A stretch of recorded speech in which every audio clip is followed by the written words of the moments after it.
we go. All right, we're live and we are 2 laps in. I tried to get home as quick as I could, 9 minutes late here for the stream, but here we go. So the NASCAR Cup Series race has just taken the green flag. I am still getting set up, so I apologize if I am a little bit behind here during these first few laps. We got 130 laps here in stage 1, so hopefully we won't miss too much here. As Ty Gibbs getting into the back of somebody there, almost kind of stacked up himself and Toyota teammate Bubba Wallace, not Joe Gibbs Racing teammate, but here we go. All right, trying to get settled in. So Hamlin, Truex Hamlin, sorry, the top two there. Blaney currently sits in the 10th position, trying to hold on to that spot in points. Byron holds on to currently the 13th place in 13th place on the track. We'll have to wait and see where that ends up being in terms of the points, because for whatever reason they aren't showing the points as they run on the screen right now. So we'll have to wait and see. Right, let me go ahead and up on my other screen here, and yeah, here we go. So 130 laps in stage 1. I believe it's 130 in stage 2 as well. So far, Truex has led from the pole. Sitting on the pole also gives him that first the first choice of pit stall. So that's going to be very important as we get further and further into this race. But oh no! Please tell me that. Why is William Byron got a brand new paint scheme for this weekend? Okay, he's the bright red, light, like sky blue and white car. That's definitely not a paint scheme I was looking for. And on elimination weekend, trying to spot the key cars is going to be important. Also, we had it confirmed that this week that Eric Almirola will not be back to the number 10 car. So a lot of kind of silly season news starting to finally fall into place here. But yeah, ultimately, rumor supposedly has it that Noah Gragson might be in line for that Stewart-Haas seat. We'll have to wait and see. The biggest announcement we were waiting on was whether or not Eric would return, and he and Smithfield are not returning. So there we go. Ryan Blaney makes the pass on Ryan Preece there for 9th. So making their way up the field here. All right, and we're all set and ready to go here. So, all right, we're settling in. Hopefully, we're not too far behind. I know it might be a little laggy here as we get started. Let's try and just chill out. I did do a restart on my computer literally just before, which probably I shouldn't have done now that I'm looking at it, but anyway, trying to do as much as I can here to try and help the performance, but yep, here we go. So Briscoe hanging on inside the top 5. Ty Gibbs, young driver, still looking for his first career NASCAR Cup Series win. I think it'll be until next year before he actually gets a win, but who knows? It definitely could still pose a win here.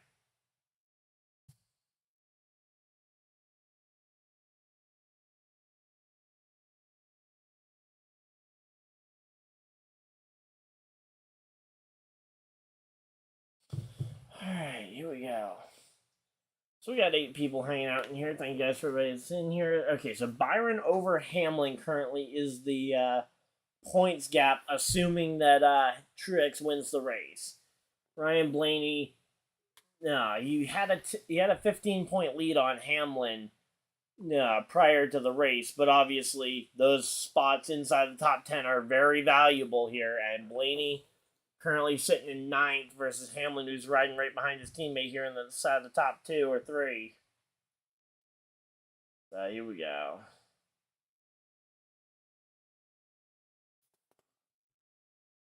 Alright, there we go. So yeah, so right now Bubba Wallace is trying to help his team owner here, because if he can hold off Ryan Blaney, potentially helps his team owner stay more in contention for that playoff, although he would still need to get ahead of, they'd still need to hold up William Byron's the big one that they need to have lose points, which I think William Byron is pretty much a lock here to move on to the next round. Even although anything could happen here near the end of the race, he has a lot more points than anybody else. So, in the event of a winner around that cut line, it'll be tough. But yeah, here we go.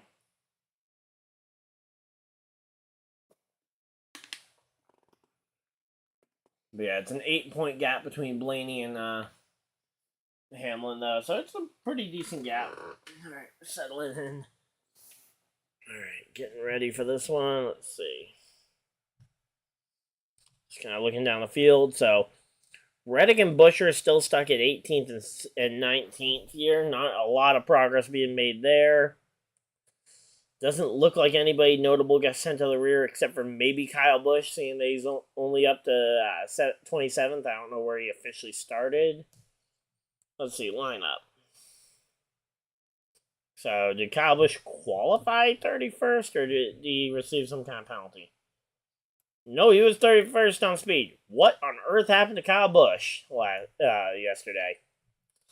I did not see what happened in the first round of qualifying, so I don't know why Kyle Busch was in 31st, but he bombed qualifying here. And, ooh, that is a nice, finally a good-looking Monster Energy paint scheme there. The Beast car there for Tyler Reddick.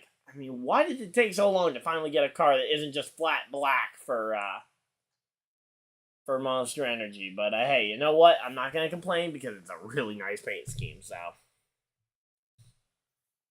all right, we're settling in here. We're ready for this one. How's everybody doing?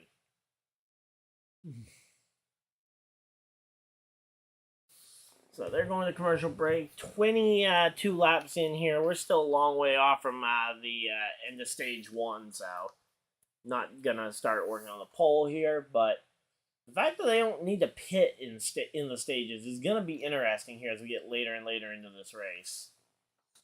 Just go ahead and try refreshing my browser here.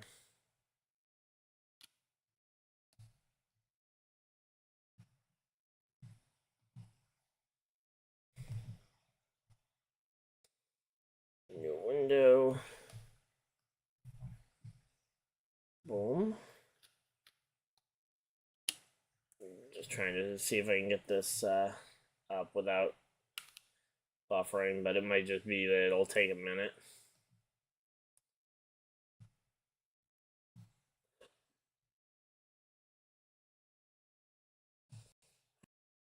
Oh. So we got, again, after today, there's only 3 NASCAR races left for the entire NASCAR season. The Truck Series finale, Friday night at the Phoenix Raceway. Then you got the Saturday evening race at Phoenix for the Xfinity Series Championship finale. And then you got the Cup Series finalizing themselves on Sunday afternoon. So, just going to take a quick peek over at the NFL games because NFL has started for the day. So we got Jets at the Giants here. The Jets having to travel all the way to their home stadium for their away game. That's funny. But yeah, 7-3 for the Jets over the Giants.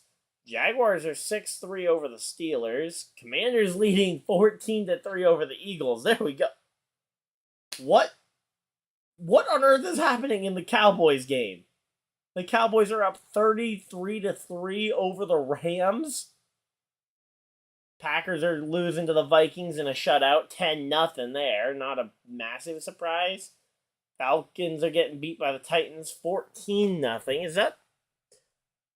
I heard that they got 2 touchdowns with their new. So both their touchdowns so far were passing TDs from Will Levis to their wide receiver DeAndre. Okay, that's impressive. I wasn't sure the mailman was going to do much in his debut game. Then you got the Dolphins 14-7 over the Patriots as that game gets ready for halftime. Colts 17-21. Colts trail the Saints at home 21-17. And the Panthers versus Houston is actually a pretty close game. We'll have to keep an eye on that one, but we're back from commercial break, so there we go. Alright, we're here and we're ready to go. Alright, so Ryan Blaney now up to 8th place here. Bubba Wallace has slipped all the way to 10th here. He's had a rough day here trying to just make it to the end of the season after he got eliminated in the previous round of the playoffs. So, alright, here we go.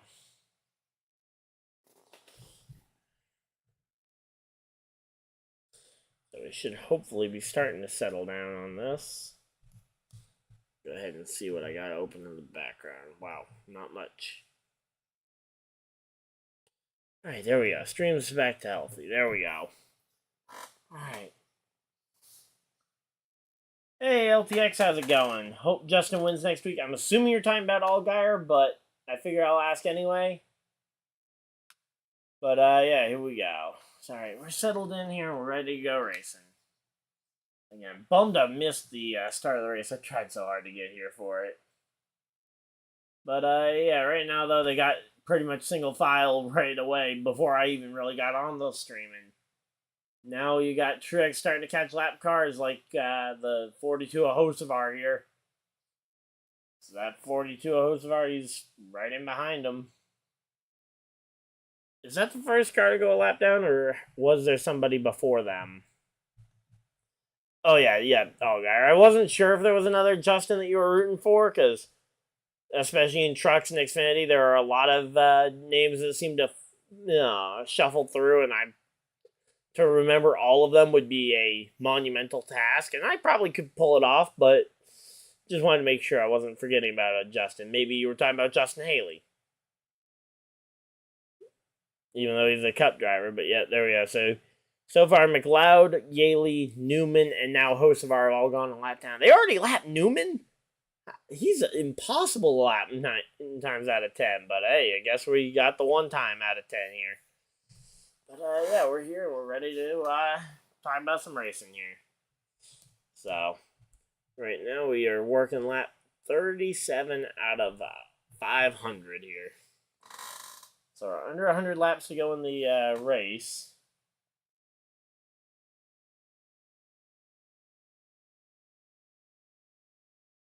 But yeah, so how's everybody's day going?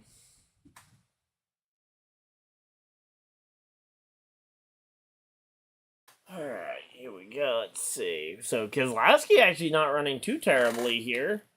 He's up to 12th place. Not quite as surprising as what we saw last week, where he was inside the top 5 all day long and his teammate was nowhere to be seen. Running 12th and his teammate being mid-pack isn't terrible, but again, you still want to see the playoff car be running a little bit better than that. But at this point, it's a must-win anyway for him and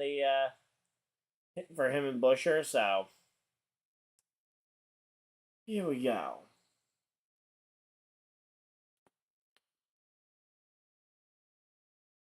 Let's see what we got. We are settling in here. We got 3 Toyotas leading the pack here.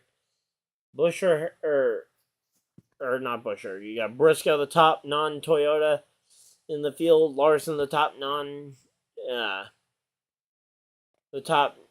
Chevy of the group.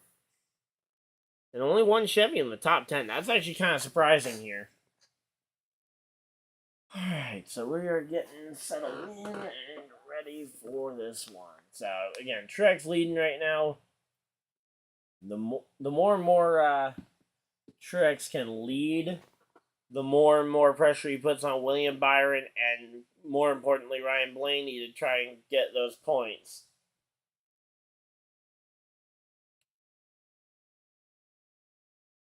So here's the problem, though.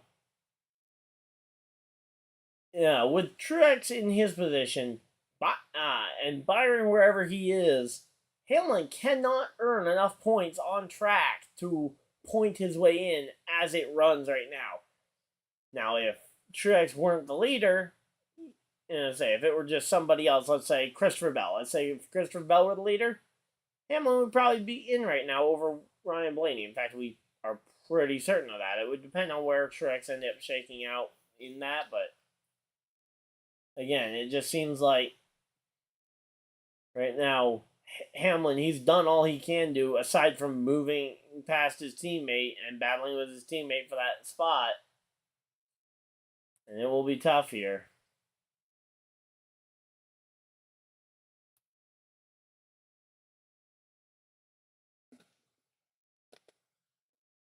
But, yeah, Ryan Blaney right now, as I say, he's trying to chase as many stage points as he possibly can. He's up to 8th right now, and he's going to be looking for 7th on Kyle Larson here soon. But, yeah. Alright, here we go.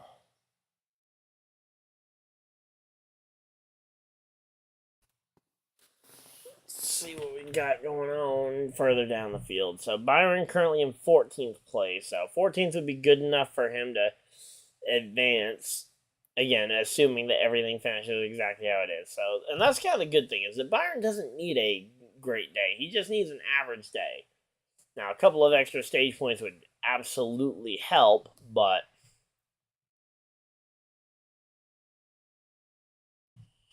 here we go. Let's see. Reddick and Busch are still stuck in 18th and 19th place here. I mean, there's just no passing happening throughout the field aside from Truex lapping cars. I mean, you got Justin Haley now a lap down, Allmendinger the next one to go a lap down, and you got Jones, Dillon, LaJoy the next couple of cars in line to go a lap down. And then you know Kyle Busch is going to put up a fight. He doesn't want to go a lap down, so here we go.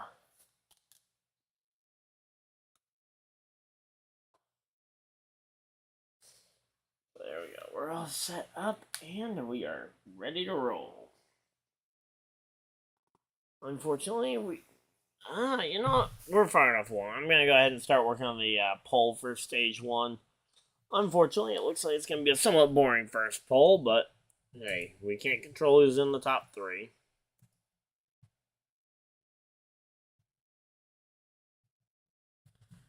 Stage 1. It'll be Denny. Oh, Denny Hamlin takes the lead from Truex. There we go. That's something exciting.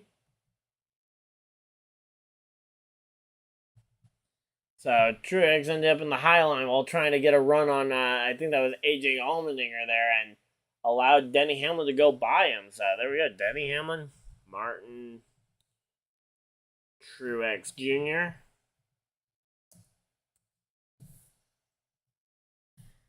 and Ty Gibbs and other. All right, there we go. Oops. 1 second. I accidentally mistyped the poll. Okay.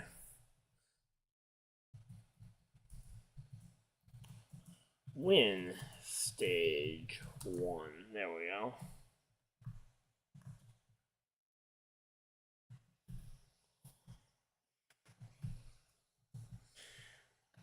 Alright, so here we go. So Truex, again, he's going to have to now try and find a way past his teammate, but his teammate managed to get ahead of him, so. But yeah, I'm excited to see this, how this plays out with 2 teammates fighting out potentially for a win. It's not like we've seen this in the last 365 hours. I mean, honestly, it hasn't even been 24 hours since the last time we saw 2 teammates fighting it out for a playoff spot. But, yeah.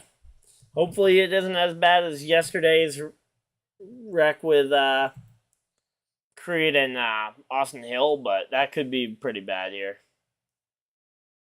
It very well could end up happening, especially if Chastain feels the need to repay him for something, or Larson, but honestly, as long as he races respectfully in this race and doesn't re-agitate any of them, I think they should be okay.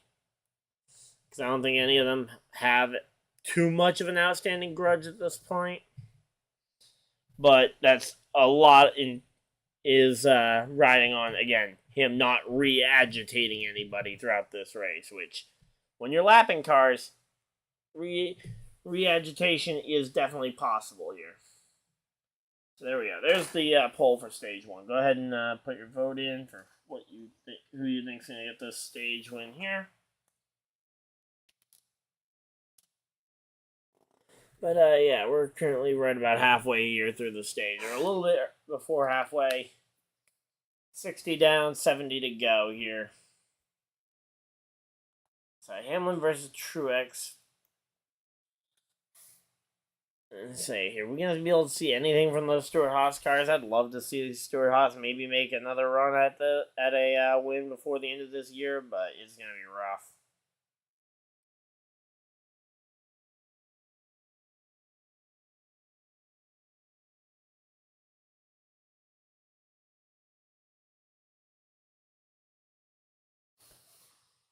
Alright, there we go. So let's see. Here we go. Let's see. Who wins stage number 1? We think it's going to be either Hamlin or Truex right now, it looks like. So, I certainly wouldn't be expecting Ty Gibbs to make that kind of move to try and pass his teammate, but you never know. Maybe he could try and make a move on him, but it'll be tough here.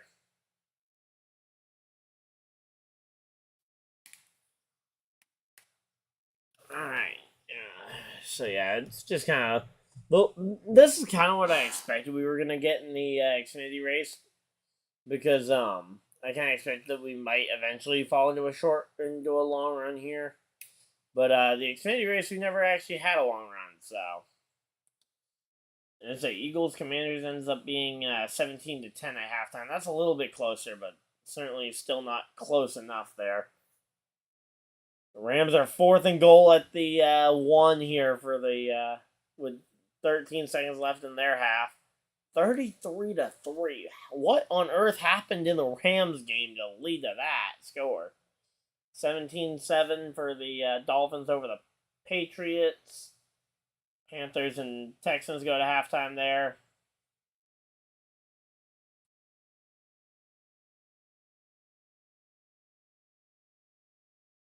But yeah, there's a lot of good NFL games going on today.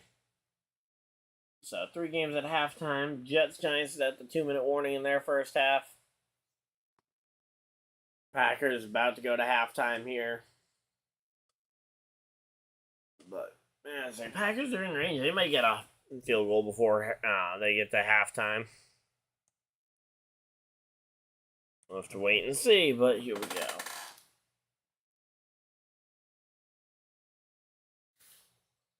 But yeah, right now, William Byron, he doesn't need to win, but he's got the speed, I would imagine, to try and contend here.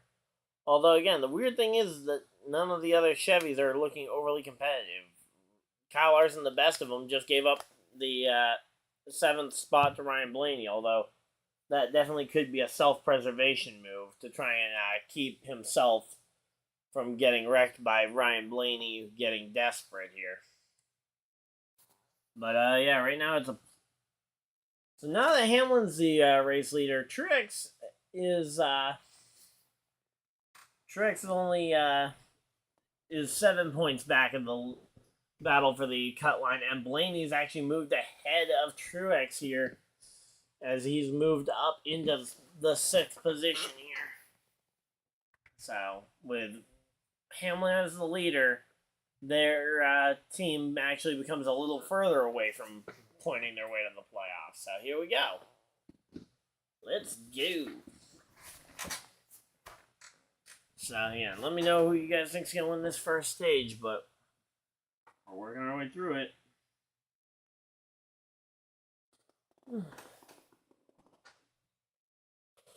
So they're going to another commercial break here. So the problem with a race kind of being slow like this is that there aren't a ton of opportunities for people to pass. So in order for a pass to happen, it has to be set up near perfect. So Jaguar Steelers goes to halftime, 9-3.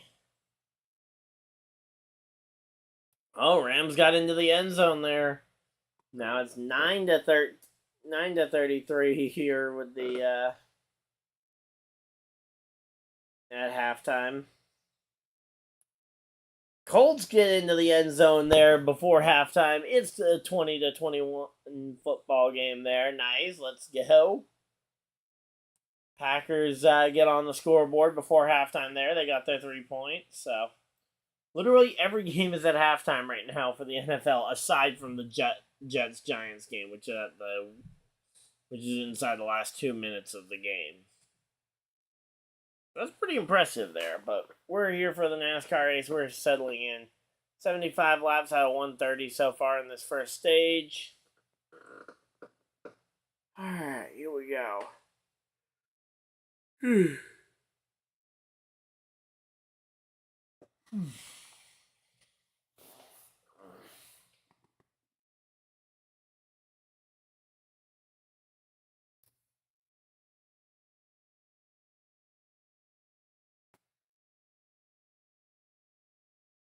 Alright, here we go.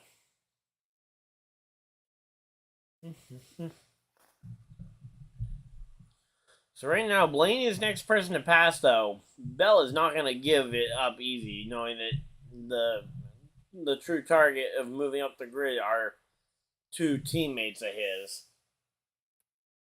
So that's not going to be an easy one to get by. Curious to see what that battle for position looks like. Alright, let's see. Then we got... Oh, there we go. Reddick finally makes a pass on Todd Gilliland. That's the first pass we've seen from that duo today of Reddick and Busher. They restarted together and they got in the single file line, and they've just ridden around in 18th and 19th all day.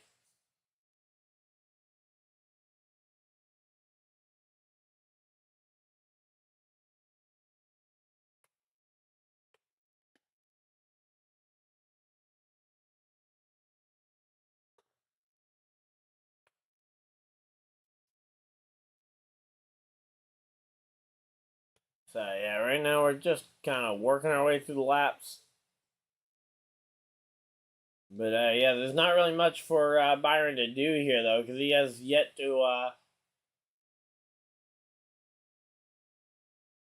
he doesn't really have much he can do aside from trying to pass some cars, which has been extremely tough. And if you try, it's more likely that you get passed for position here.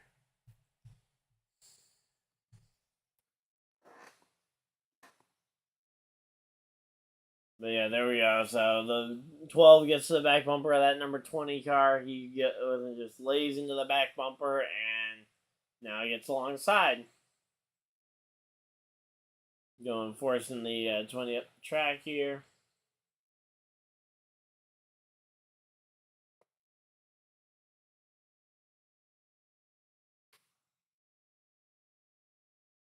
Yeah, Bell not putting up a terrible fight here as Ryan Blaney moves up to 6th place.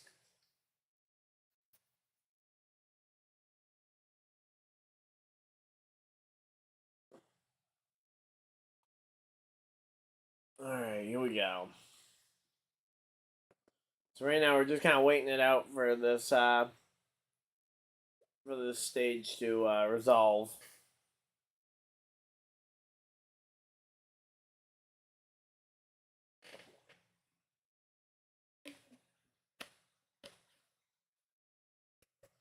Alright, here we go. Let's see.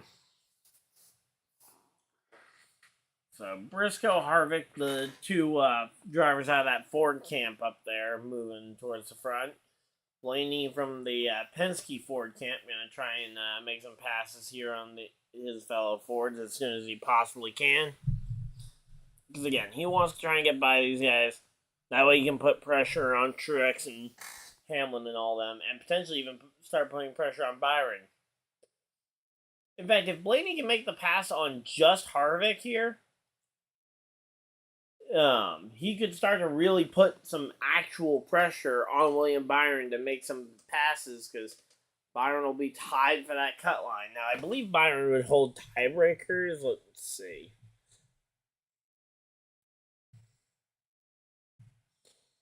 Alright, let's see. Weekend schedule. full schedule. Here we go. Ooh.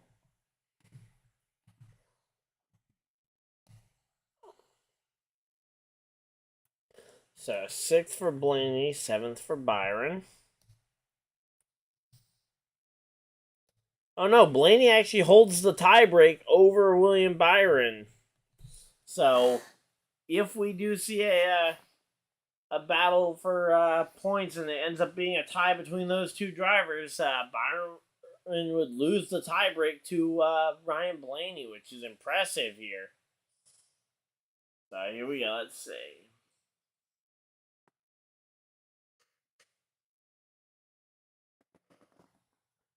But yeah, Buescher needs to start making some passes here if he wants any shot at this one.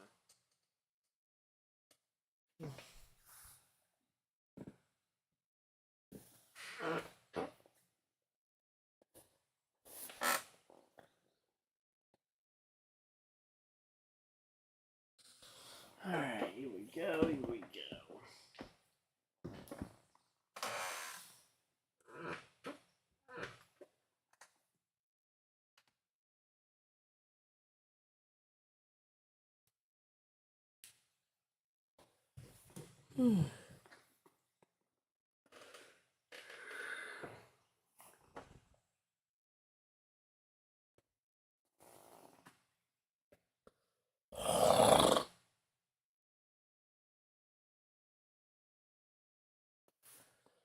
Here we go. Let's see. Just kind of taking a peek around. Okay, so Eagles and Commanders coming out of their halftime break. Oh yeah, I want to start converting some of this stuff over to a Google document later today, but that'll be for during Sunday Night Football, not during the NASCAR race, because hopefully this NASCAR race won't stay this slow. Because long green flag run, I'm just kind of waiting to see when the patience will run out, because it will. We know it. I don't think it'll run out until stage 3, but we'll have to wait and see what the restart in stage 2 ends up looking like. Because that was the first thing that kind of kept a lot of the intensity in that race last week, or not last week, but last night, was the fact that we had a lot of cautions at good points for people to potentially take tires or go for the track position here. So, after we saw that last night, I would be curious if we might see something happen similarly here tonight. But as of right now, 96 laps in, no caution flags, 1 lead change so far. It was Denny Hamlin taking the lead from Martin Truex Jr. after 40 laps. Denny Hamlin is now the most laps led on the day, 49 to Truex's 48. All right, there we go. Texans Panthers out of their halftime. Let me see what my game I get in my area is. So here we go. Let's see. I'm gonna just see what the football game in my area is, but yeah, not gonna obviously switch up to go full NFL today, but yep, here we go. Currently, thank you guys for all the 7 of you guys that are hanging out in here. Okay, oh come on, Dolphins Patriots. Why is that the game we got in our area? Couldn't we have Colts versus? Well, oh, but the next game up. We got Bengals 49ers on deck for me, so I get to watch that later, maybe, if the race is over by then. But yeah, I'll keep that up there where I can at least keep an eye on things. But yeah, we're crossing the 30 laps to go mark here in stage number 1. Curious if Truex will start to feel any sort of pressure to try and go up there and get the point from Hamlin. Although I think at this point they're both content to just kind of run. Kind of try and do the whole thing where one wins one stage, the other wins the other. But again, that's a very tough thing to coordinate. So here we go. Let's see what we got going on here.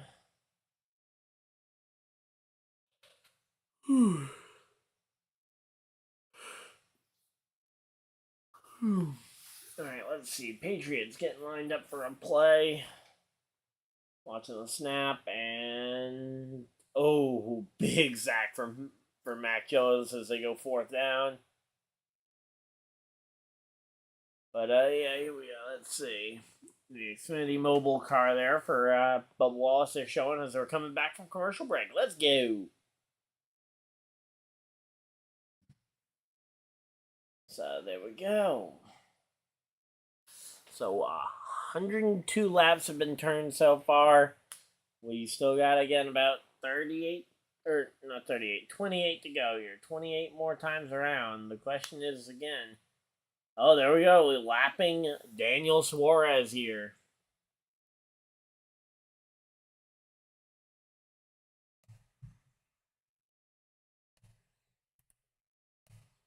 Did they lap Kyle Busch?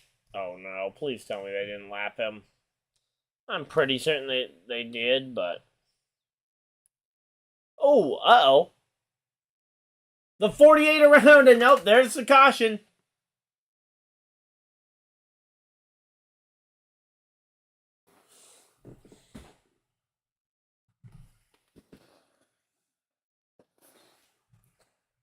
So, here we go. Let's see. So, Hamlin is the leader at the first caution flag of the day. Truex, Ty Gibbs, Chase Briscoe, Harvick, your top 5. I feel like any driver who feels like points is their method to get to the playoffs has to stay out here unless they were involved in the caution.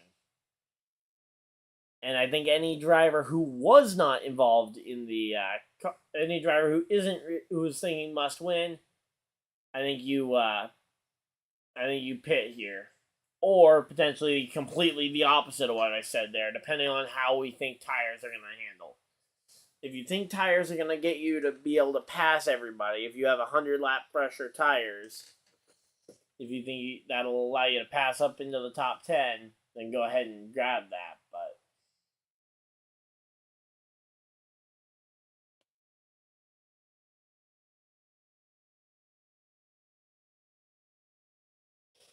But yeah, here we go. So yeah. So 3-car into the back of the 48, into the 21. So it's hard to really assign blame on this one. I mean, the 48's deep into the corner. The 3-car goes even deeper. So, I mean, probably I would say the majority of the blame's on the 3-car. But then the 21 trying to arc the corner off didn't leave enough room for the 48 to run wide at all. And the 48 was going to need to run wide at least a little, even without the 3's help. So, either way, that was a lot of crash damage here. And Bell, Hamlin, and Truex all come to pit road along with Ryan Blaney. So, everybody hits pit road, and let's see what's going to happen here.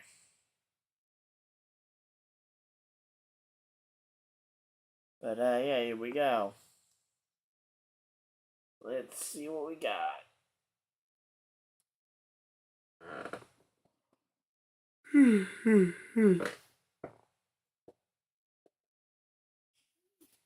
So Hamlin comes out in the lead. Truex second. Third.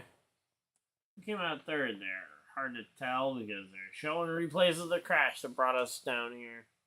So we'll have to wait and see what the official thing is here. But there we go. I'm going to go use the bathroom real quick while we're under the commercial break, and I will be right back, guys. But we got this caution, a chance for everybody to go ahead and put their vote in for the poll.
we're back, and of course, the viewership spikes as soon as I walk away. So we're currently under caution. Thank you guys for everybody that's tuning in here.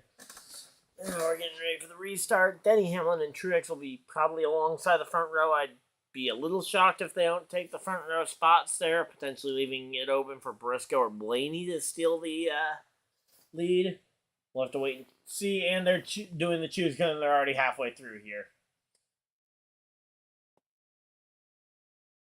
But, yeah, getting ready for a sprint to the finish here.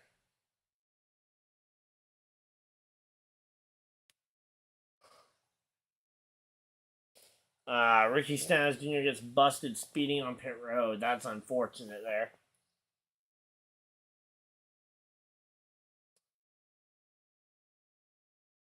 But there we go. Yep, Hamlin, Truex taking the inside and outside lane. Hamlin on the outside. Truex taking that inside line.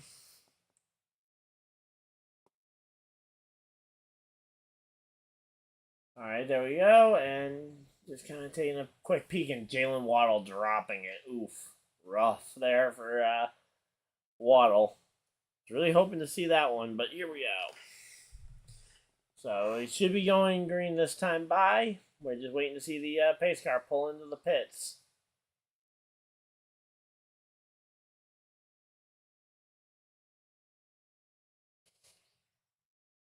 $34 cars on lead lap. So who are the two cars a lap down at this point?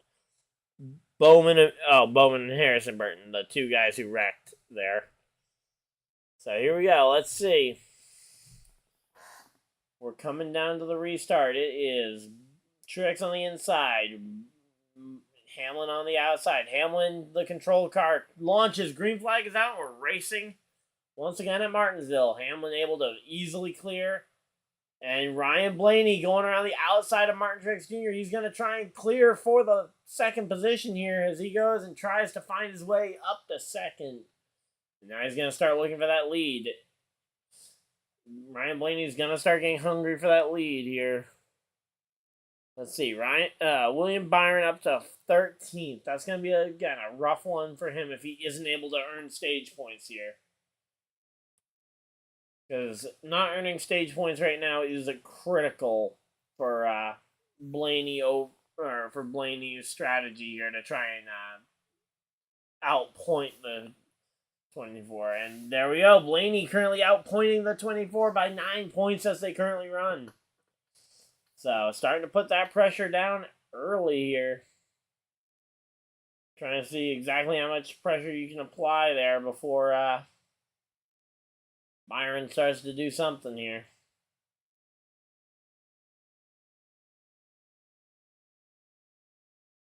There we go. Chase Elliott on the upside there. He goes and leaves kind of that bottom lane open there for Byron. But the problem is Harvick is not going to do that here as they get ready.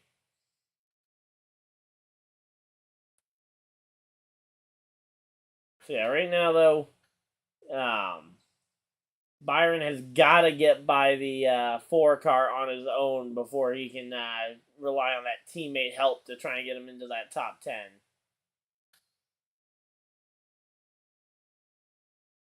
So here we go. Let's see. 14 laps to go here in stage number 1.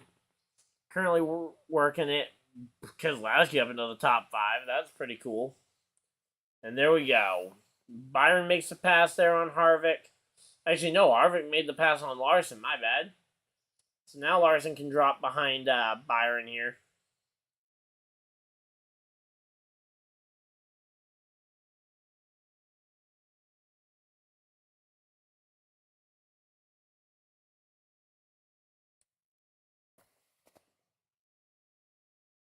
So yeah, Blaney has been strong in this round. I mean, he was top 5 a week ago at Homestead. He was top 10 at Vegas. Yeah, I mean, he's had some very good days here. Starting to build up a potential run for that checkers. And we got about 10 laps to go here in the race. 10 more times around.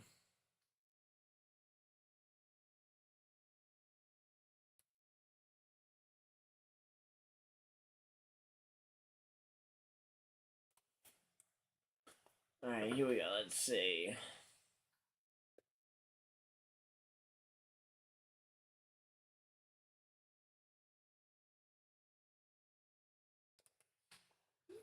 And right now, again, Byron, he's trying to fight for every point he can get, but right now, he's not earning any stage points as he runs, so it's not going to help. Meanwhile, if Blaney can finish first or second in this stage, he earns a lot of bonus points that are guaranteed in the bank no matter what happens to him the rest of the day.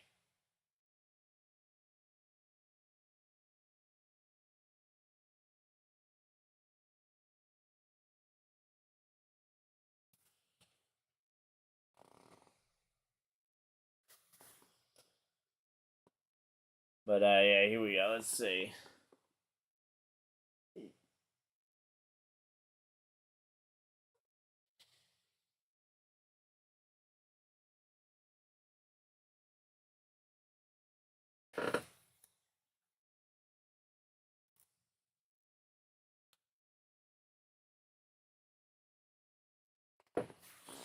Alright, let's see. What do we got going on here? So they're showing Burton versus Bowman for the free pass, I guess. I don't know why they're showing that over all the other potential stuff they could be showing. Oh, here we go.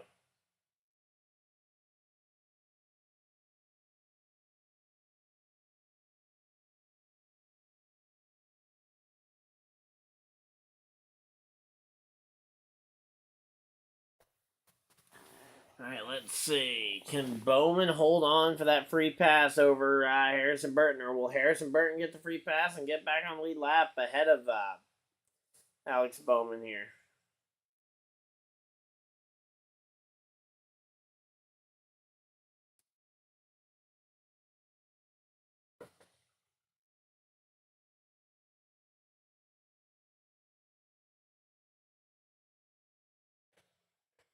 So William Byron's still outside the top 10, and Larson hasn't even let him by to let Byron attempt to go for it for the stage. I thought at some point we were going to see that happen.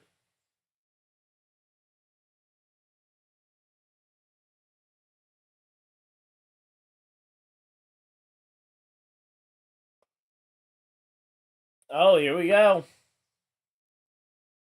So BJ McLeod took the free pass, and now Hamlin's caught them again for to put them a lap down. So that irrelevant. That makes the battle between the 48 and the 21 irrelevant because there's no free pass for them now. As Hocevar goes a lap down as well. Hamlin continuing to just storm by him here. And that's going to make this pretty tough as we get to the white flag in the stage. Last lap in the stage, no real chance for Blaney to try and catch him here. It's going to be tough, but let's see.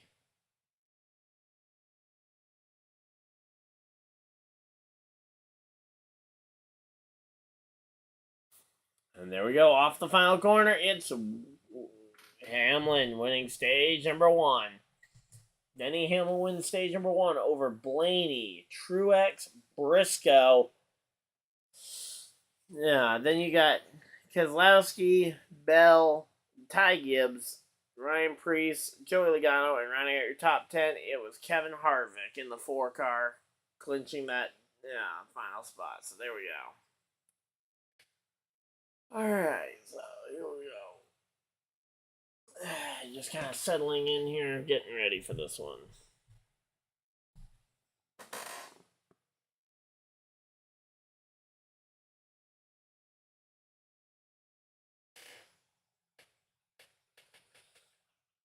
Here we go.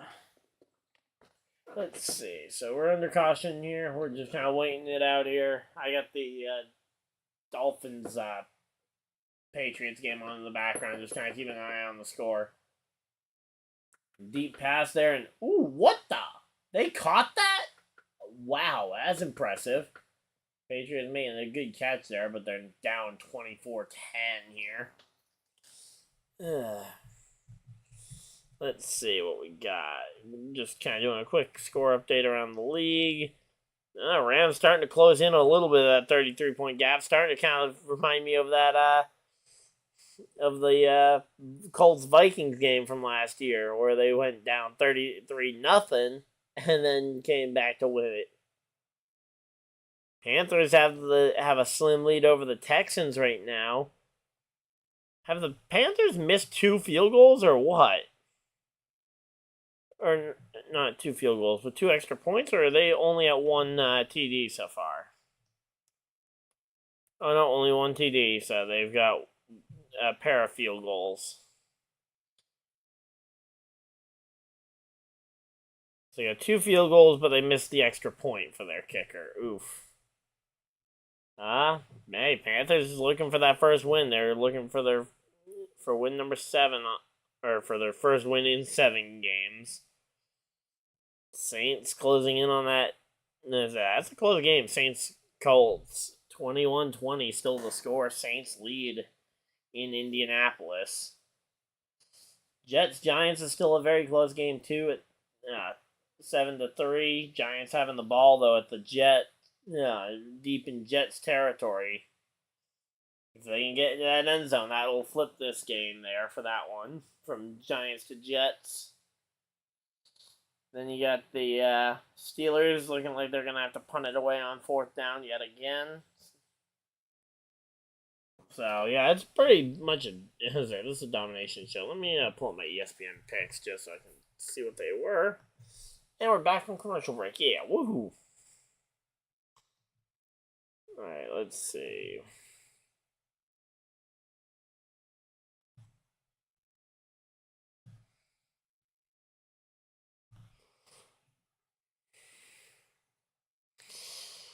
That one's going to be a tight one. Leading there. Tight. Leading there.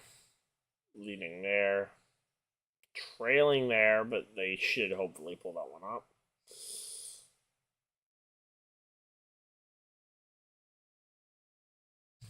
Alright, here we go. So, Buescher coming into pit road after that stage. Not sure. Is everybody coming down pit road here? I'm assuming so.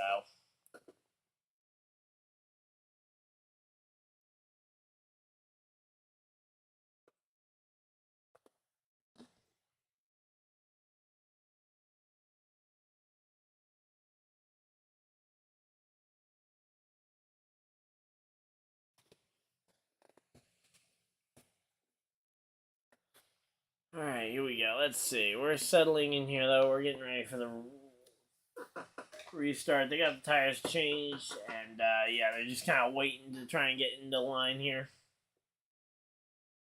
So they're going to commercial break, and we'll be back with the restart. So yeah, so for games that have already happened, you got correctly predicted the Bills, so I'm currently 45-30 on the year. So I got the Rams winning the Cowboys. That's not looking so good right now, but it'd be a big upset here. Titans over the Falcons. That's another one I wasn't in the majority to pick there. Dolphins beating the Patriots. Almost everybody had that one. Same thing with Vikings beating the Packers. And, Vikings just scored again. Yikes. And you got Saints versus Colts. That one's close. Same thing with the Giants-Jets game. I have Colts and Jets winning those. Ooh, Eagles just tied up that matchup. There we go. Honestly, some pretty decent picks so far.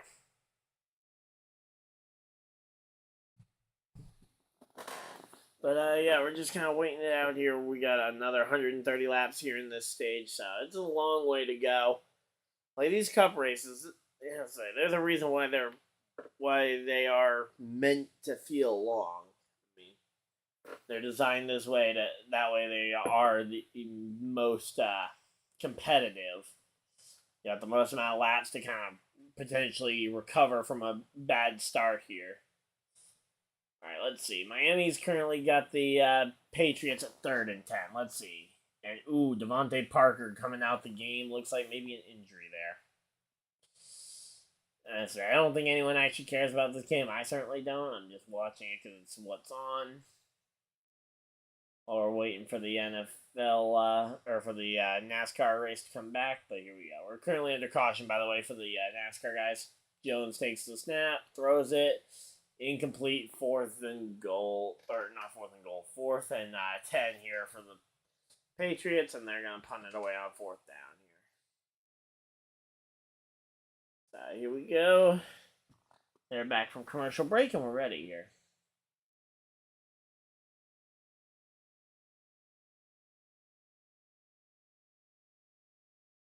Alright, let's see.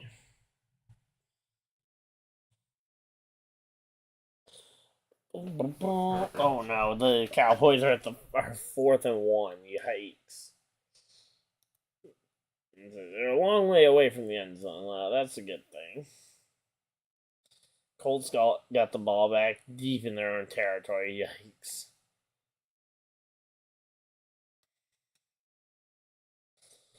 Alright, here we go. Let's just settle down and get ready for the NASCAR restart.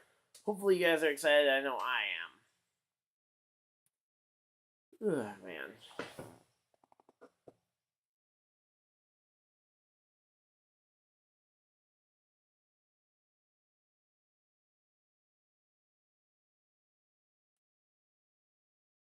And Kyle Busch coming down pit road as the pace car lets him go, and the green flag is out there racing as Kyle Busch is coming to do his pass through, I guess, for some sort of penalty there. Not sure what the penalty was. Blaney holds on to 2nd here.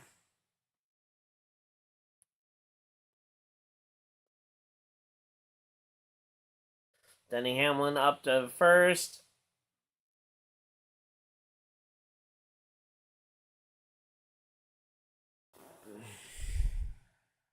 Alright, so most of the guys inside the top about 12th or 13th or so is all the guys who pit at the before the end of the stage. And you got Keselowski, Larson, Bubba all trying to work their way through the field on fresh tires. Byron part of that group, Buescher part of that group, Reddick, Suarez, Chastain. So there's some pretty fast cars there trying to make their way through some fast cars with older tires here. So it's going to be a curious one to see how it ends up playing out as they get later and later into this one. But yeah, we're just kind of settling in though.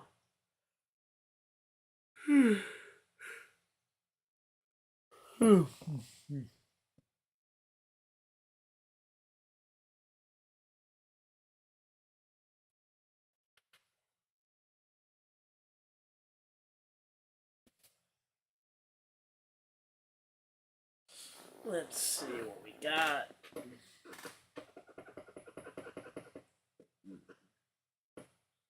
So yeah, right now Byron's really loose there. He's not able to make it stick off the corner here. He's trying to gain whatever traction he can, but it's just not working for him, whatever he's tried so far.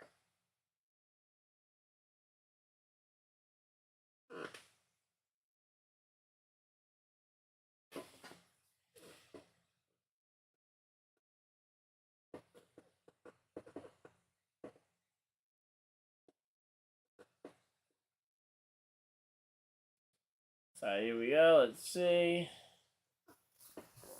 Yeah, so right now again, Byron's just in a weird spot right now. He's not fast enough right now with the old tires to really put much of a to really contend for that top 5, top 10.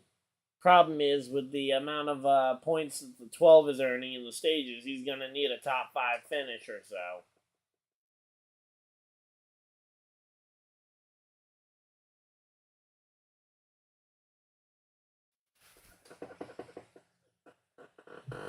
So yeah, it'll depend on what we'll have to wait and see what it ends up looking like when we get to the end of this race, but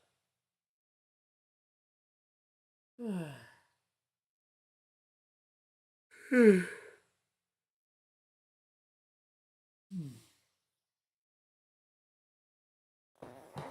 here we go. We're just kind of settling in here. Again, it's a long way to go. 22 laps in. We got over 100 laps to go with this stage.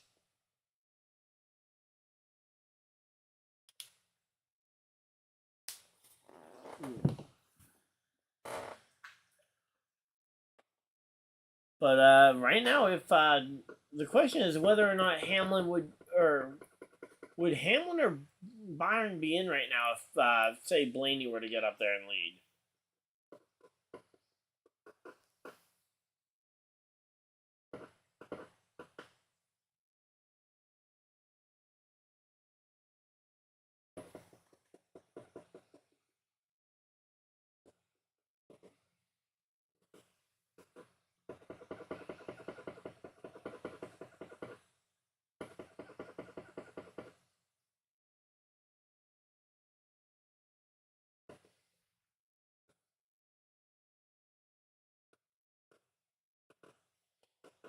Alright, here we go. Let's see. And, we got a flag over in the NFL game.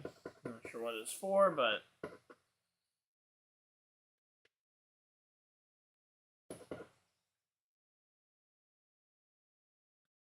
Alright, let's see. 24 laps in. There's just not much going on, and they... Right now, the fast cars right now, I mean, you got Blaney, Hamlin, and Truex all fighting it out here. Ooh, 45 almost went around there. He's on the he's battling with the one car here for the spot. Sounds like Reddick was actually trying to make the pass on Reddick when he got loose there. But yeah, the 24 losing more spots here. He's stuck in the outside line. He can't make anything happen there.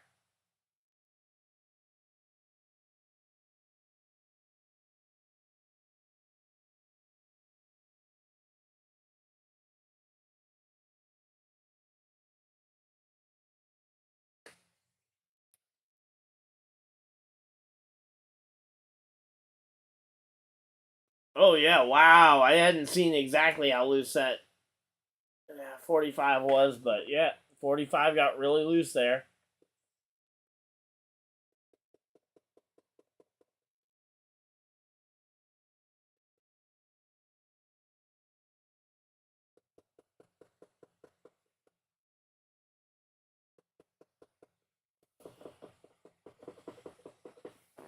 But yeah, right now there's not much we can really talk about because there's not much going on the track. I mean, right now you got Reddick and Byron kind of having some interesting stuff happening in the middle to back half the field, but right now that none of that's affecting the end of this race unless there's a spin or a caution. I'm not necessarily rooting for a caution or anything, but it's like, can we just get one of them to be competitive? That way there's a fight for points. Because so far, there's been a fight for points, but every instance of fighting for the points, it's always been the...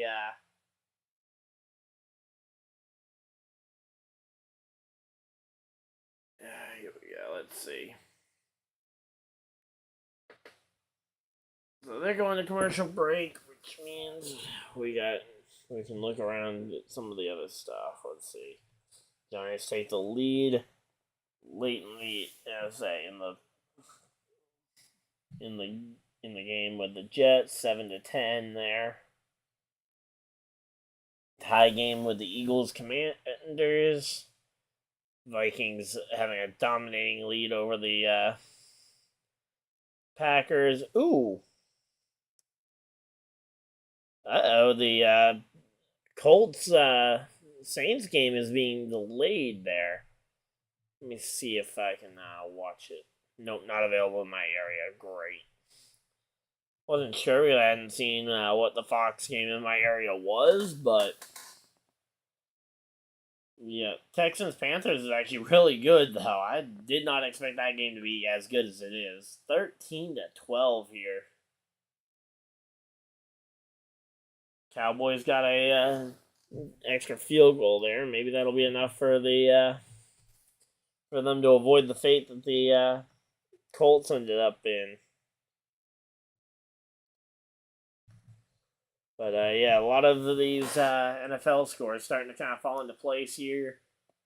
Oh yeah, here we go. The best. Oh, somebody was off. Somebody was offsides for the in the Panther, or not in the Panthers, in the Dolphins game here. I don't know what happened that led to it, but Patriots are pointing at the O line of the Dolphins. Dolphins were pointing obviously to the corner for the. All right, let's see. It was on the defense. Jack Jones. So Jack Jones is on the field. Okay, but yeah, he was the one going off sides here.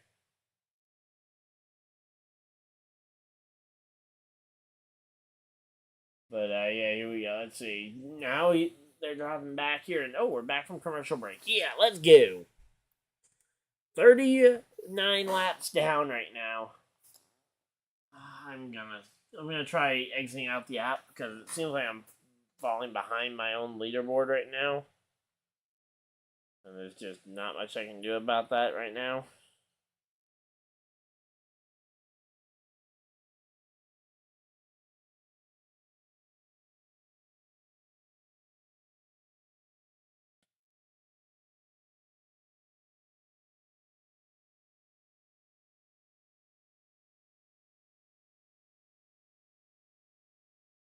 Alright, here we go.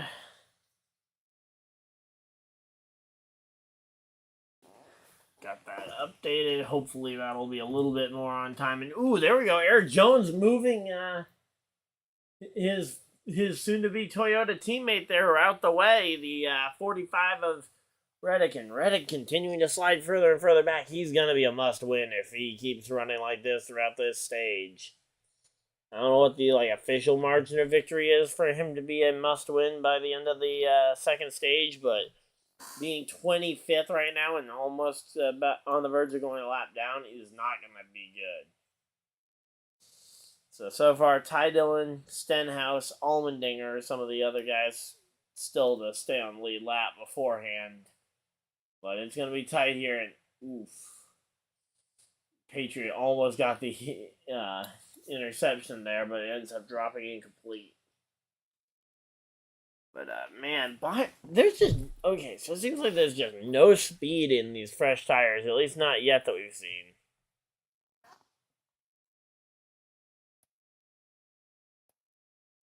So, here we go. Let's see. Blaney is caught the back of the 11 here. Let's go! Ryan Blaney has caught the back of Denny Hamlin here for the lead. Hey, Alessandro, how's it going? I'm doing fantastic. How about you? Keeping an eye on the local game for the NFL. Meanwhile, also watching the NASCAR race, because right now it's been very much a game of follow the leader so far. We've had one lead change so far. It was Denny Hamlin taking the lead from Martin Truex Jr. after Truex led the first 48 laps. Denny Hamlin has led the following 129. Blaney managed to get second place in stage 1 there for points, so he's starting to earn some of those points here. Yeah, stage 2 is looking like it could very easily go Hamlin's way too, although Blaney's right there if we're going to look for something to be the storyline. I mean, Blaney's there and he's got the speed to potentially make something happen here. But yeah, my local game is the Patriots versus Dolphins game. Not sure if anyone even cares about that, but it's been fun to watch. I love watching the Dolphins offense play. They are one of the most fun groups of guys.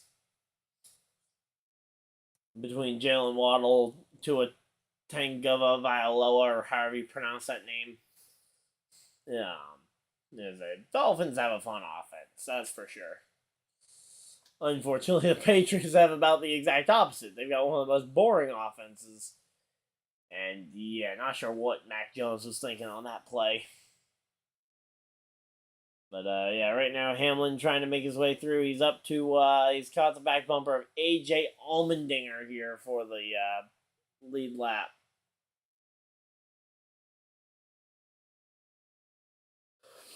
But yeah, here we go.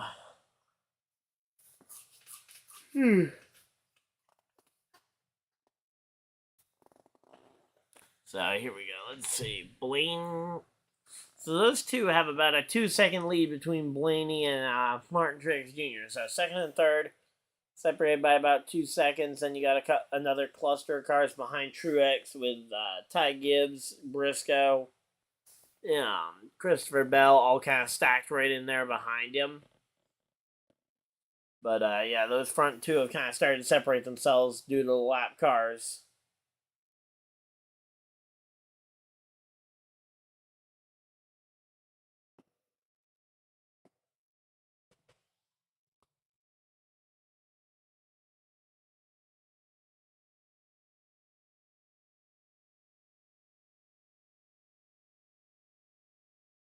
But yeah, this definitely looks like it's going to be essentially a must-win here for Hamlin.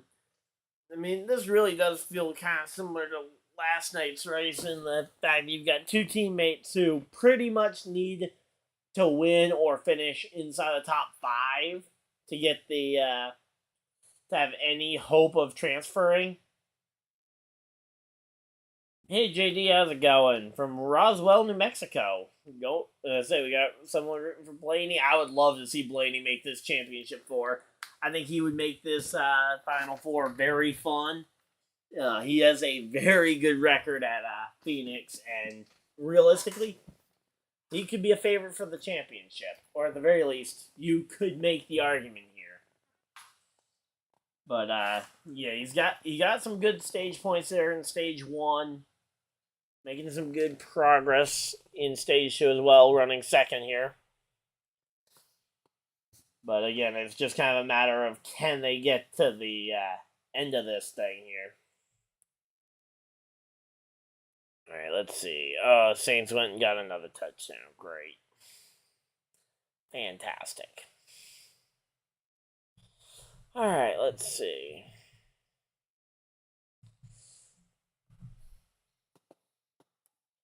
So yeah, we're just kind of settling in here and getting ready for this one, but yeah, Eric Almirola in his final race here at Martinsville Speedway. He's got his race. He's in the 12th position right now, which is weird because he's not the top Stewart-Haas car. Normally we talk about somebody Stewart-Haas car being up inside the top 10 or nearing the top 10, and usually that's your top guy, but it just isn't today because you got Briscoe 5th and Harvick in 9th, and then Almirola currently sitting in 3rd out of the SHR cars in 12th, which is impressive. Oh, wait, no, sorry, he's the worst of the SHR cars, all 4 of them. I didn't even see Ryan Preece is up to 7th there.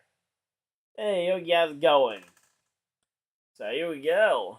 Martin Truex Jr. now getting his way by Ryan Newman. That's a sight you didn't see very much a few years ago. Anybody passing Ryan Newman always came at an ultra premium here. But, yeah, looks like we're getting ready to go to commercial break and going to be seeing this one going to commercial break. So we'll be right here as we wait for the race to come back. But, yeah, the Xfinity 500 here. And, of course, it's a full-screen commercial break. Once they come back from commercial, I'll start working on the poll for the second stage, because I saw Alessandro already talking about who he thinks stage 2 is going to go to here. Blaney and Hamlin going to the championship 4 today? It's very possible. This is one of Blaney's best ovals. I don't know. I mean, I still think Byron was my pick. I think Blaney could potentially win this one today, but I thought Byron was going to be a little bit better here. But yeah, there is a fun stream highlight incoming though on the channel, because yeah, found something pretty fun from what I said yesterday during the pre-race. But yeah, they're going to commercial here. And we got no, the game is at is at commercial as well. And the Commanders take the lead over the Eagles in the fourth quarter. That's impressive. The Jaguars taking the lead over the Steelers now 17-3. Cowboys Rams 49er. Cowboys Rams currently 36-17 there. Vikings versus Packers 24-10. Titans are doing pretty well, 21-9 there. Then you got Dolphins Patriots 24-10. Come on, Colts. We need 75 yards here out of you. You got a quarter or so to do it. So I'm gonna say 28-20 for the Colts there. And then you got the Panthers and Texans currently in a 1-point game here, 13-12. Oh, and Ryan Blaney taking the lead. Here we go. Let's go. Ryan Blaney around the outside here. Let's go. Ryan Blaney taking the lead away. And now Hamlin is 2 points to the good over William Byron here. Let's go.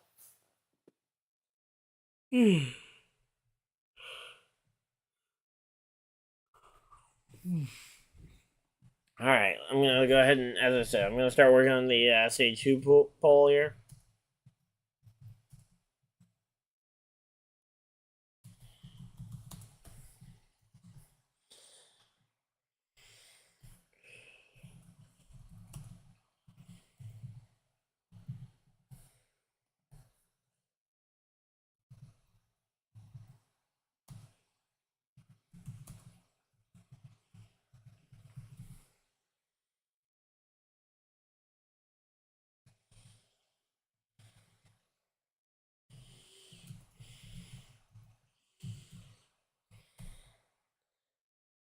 And here we go, MTJ.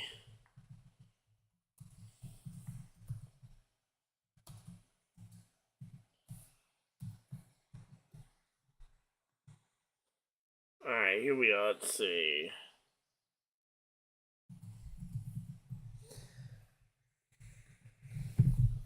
So there's the poll for Stage 2. Let us know who you guys think is going to go out there and win Stage number 2.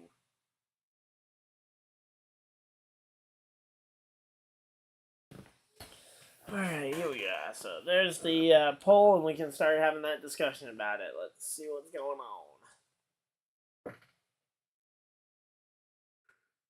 on.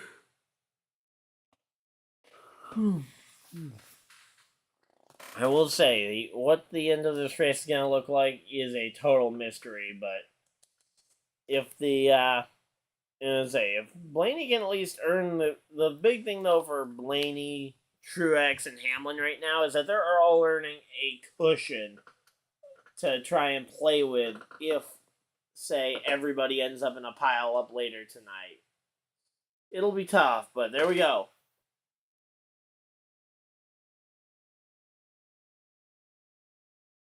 Alright, there we go. Oh, there we go. Pittsburgh gets a touchdown over there in their game. Yeah, I think a lot of us are probably hoping for Blaney, but yeah, I figure we can put up the poll though, see what everybody thinks. So we got somebody that thinks Hamlin's gonna find a way back around Blaney as they're showing the replay of how the pass happened, but right now Ryan Blaney and that discount tire car are gonna just continue to roll in here. You've got Kyle Busch in the Bet MGM car here, driving the black and gold paint scheme here. It's a bummer that he's having such a rough day here, but I hope he can continue to improve here. Okay, here we go. Let's see. This Dolphins offense is one of my favorites to watch in football.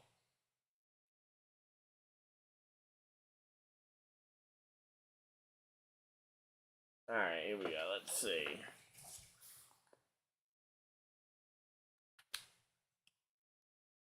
Oh, wait, what? The 24 is about to go a lap down? That could be new. Oh, Reddick's the next one to go a lap down. Ooh. If Ryan Blaney can lap Tyler Reddick, that will give him a massive boost here.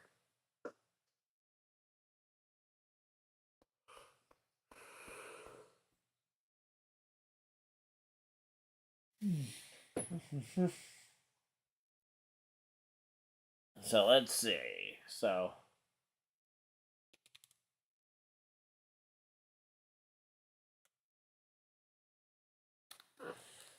Let's see what we got here. So Tua takes a snap, evading pressure there, and oof, not a great play there for the Dolphins.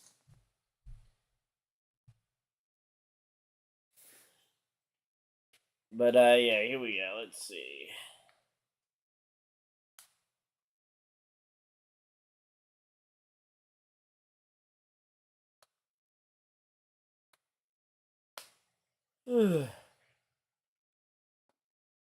Let's see what we got going on.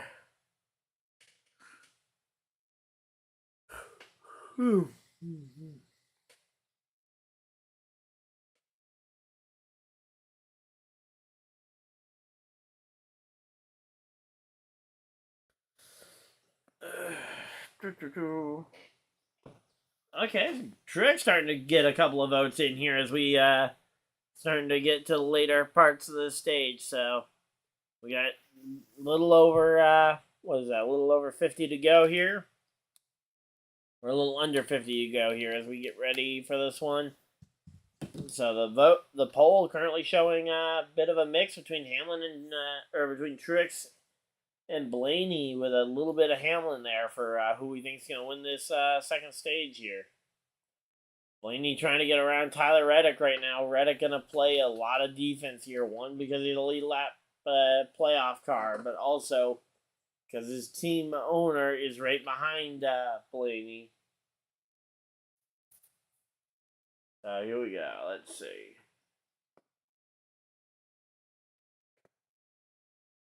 But yeah, right now Blaney's got the track position there, and he's gonna try and get it. But no, Reddick continuing to fight very hard on this outside line to try and stay on the stay side by side with the 12 car if he can, to try and drive the 12 car back to.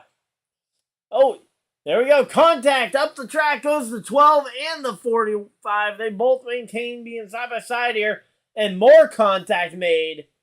There's a lot of contact there between those two. Hopefully no tires going down after all that contact. Here we go. This just got interesting here. Let's go. But yeah, right now though, the 45 finally starting to get here. Not really sure. He was slow in qualifying too, and we got a caution flag. Not sure what the caution's for, but I'd be willing to bet it's probably something related to the leader right now. Let's see. Let's see. They're showing the replay of this contact that we saw between the 45 and the 2. Oh, yeah, that was Blaney's mistake there that made the first bit of contact. And honestly, I'd say Reddick was in his right to go and hit him back. Problem is, you go and hit him back, and potentially if after you hit him back, you potentially mess up the steering a little bit, you potentially risk spinning it out. And who is that? That's Ryan Newman was the car around on the front straightaway here. So Reddick will get a free pass, and we got the caution flag coming out for Newman.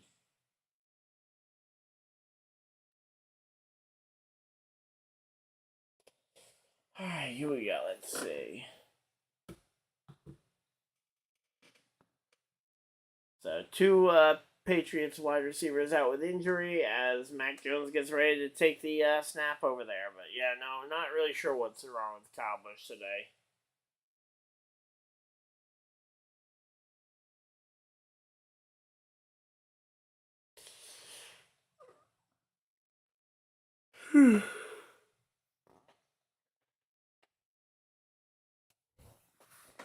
And I say 96 laps on these tires. I think you'd be stupid to stay out here unless you absolutely think that track position is the only way you're ever gonna get some shots at this one. All right, let's see. Where's the Colts at on the field? And they're back inside their own 15. Come on, man. I mean, at least they're holding the Saints to only an 8-point lead right now. But, man, here we go.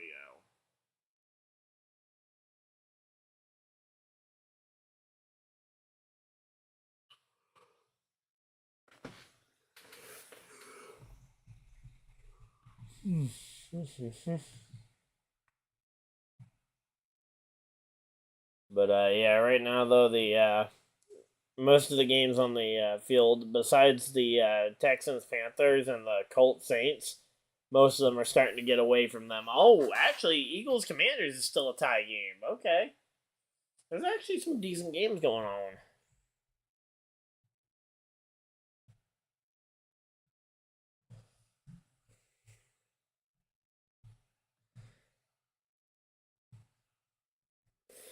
Alright, so here we go. So they're going to... no, they're coming down pit road. Here we go. Blaney leads pretty much everybody on the lead lap down pit road.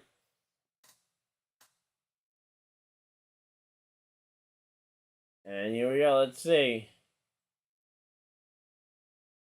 So, it's telling me to look at Discord. Let me see.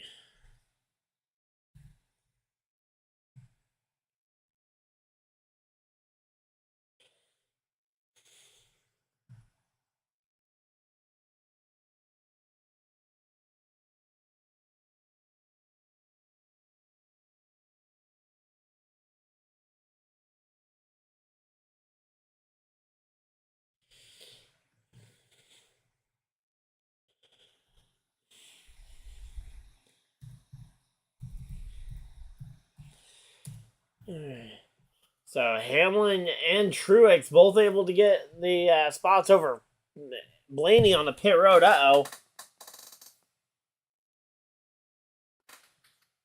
And say that's big. I looked away for a second, and Denny Hamlin and Martin Truex Jr. are both able to get ahead of Ryan Blaney on pit cycle there. There we go. Let's go. So we're gonna have a fight here for this stage end. It's gonna be about a 40 lap, little under a 40 lap dash, probably like 35 when we go green, and it's gonna be a fight here, and that's gonna be fun. But, yeah, right now, though, I guess while we're at commercial break, I'll take a look up at the NFL game that I got going. So, we got Patriots, Miami.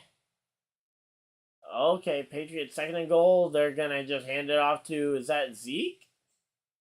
Zeke or Ramondre? Hard to tell. That was Stevenson there, but not able to do much there.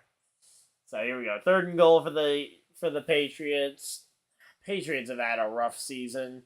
Really, they've had a rough time ever since they lost Tom Brady, and especially these Dolphins being a tough team to get through. But here we go. Third and goal. I think you look for a short pass play here to go ahead and take the lead. Let's see. Oh, yep. Pass fake. Oh, trying to find somebody open and dropped. It's incomplete there. Fourth and goal for the Patriots from about, I think it's like the 2.5 yard line they're playing from right now. But, yeah, again, we're under caution in the NASCAR race, so we'll be back with that as soon as they come back from commercial. But Bears-Chargers. Seriously, though, can we get a good Sunday Night Football game? Oh, that's a block in the back. That's going to be first down. That might be first down. No? Never mind, they're not calling it. That looks like a block in the back to me, but here we go. They're going for it on fourth down. They got Mac Jones out there taking the snap, going for a quick flip pass there into the end zone. Touchdown, Patriots. So Patriots got the touchdown. That was to Juju.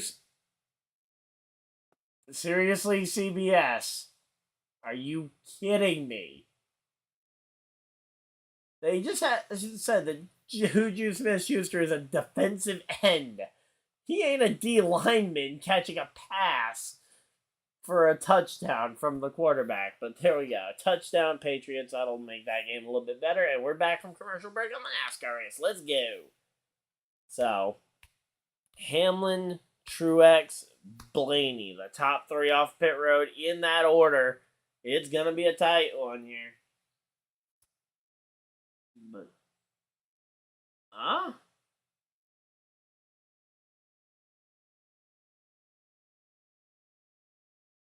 oh, uh-oh.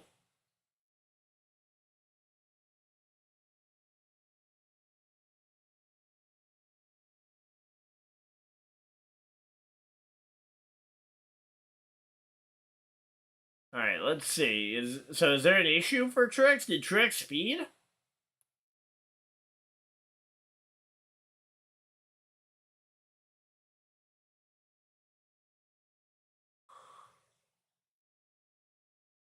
You're kidding me. Martin Truex Jr. with a pit road penalty for speeding.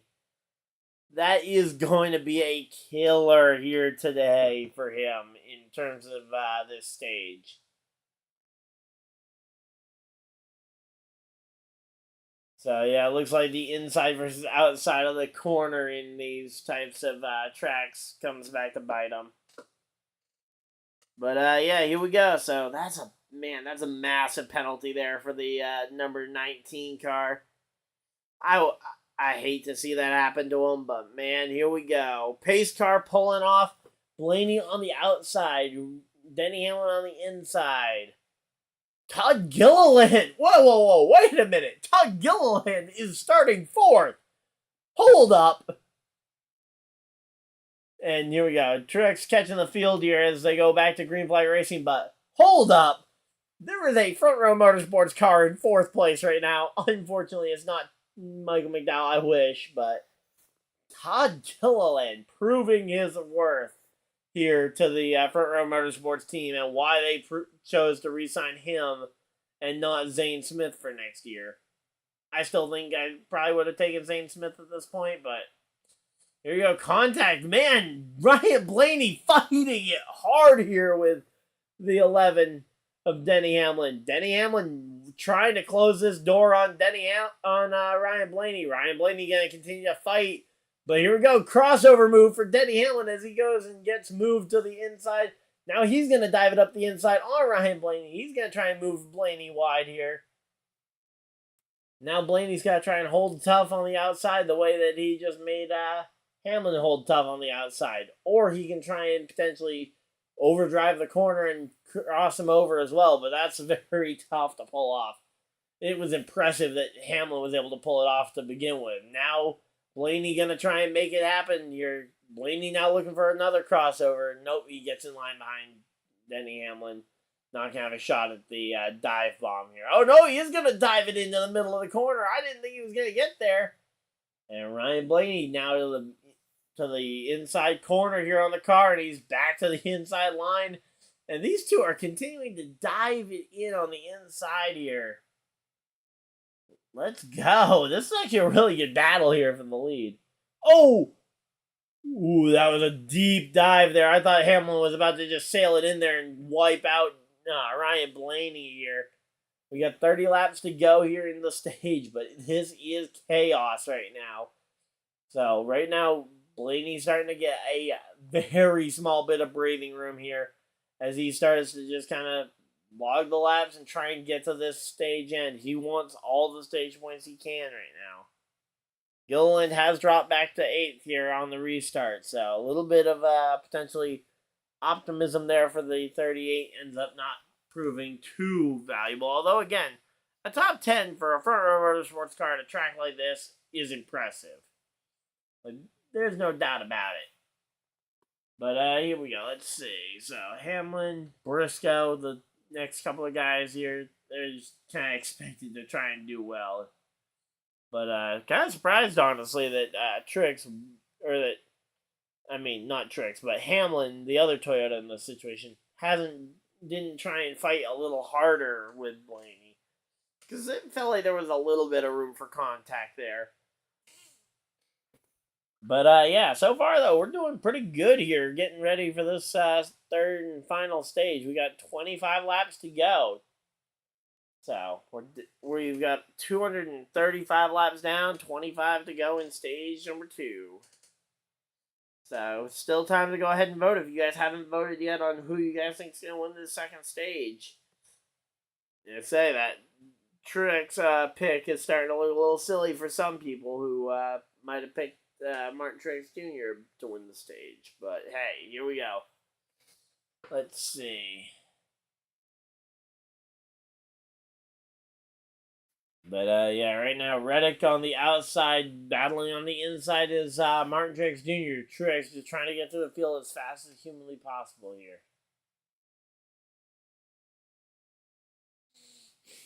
Alright, here we go. Let's see.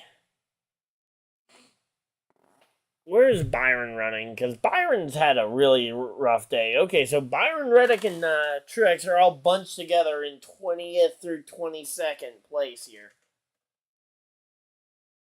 So here we go. Let's see.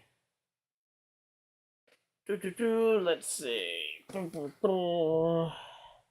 Yeah, no idea what's wrong with Kyle Busch's car today, but he's just been irrelevant all day. Chris Buescher up to 14th. He's not doing terrible, but he's in a must-win at this point, so there's no real option for him aside from winning the race to get to the next round. But yeah, here we go.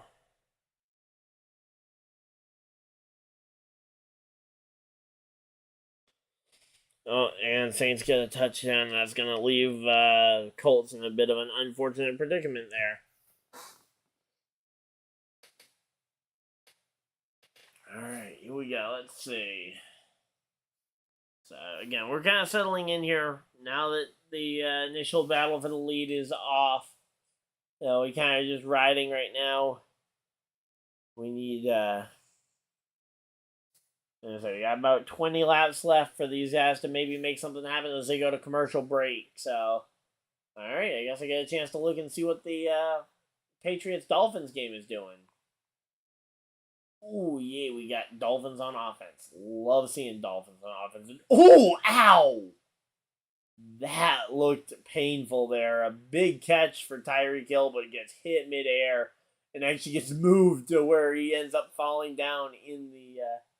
Okay, they gave him the first down to him. I thought they pushed him back to short of the first down marker when he was in the air. But nope, there we go.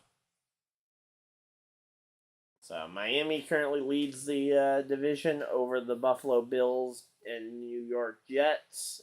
And then you got the Patriots. So that game's actually not doing too bad here.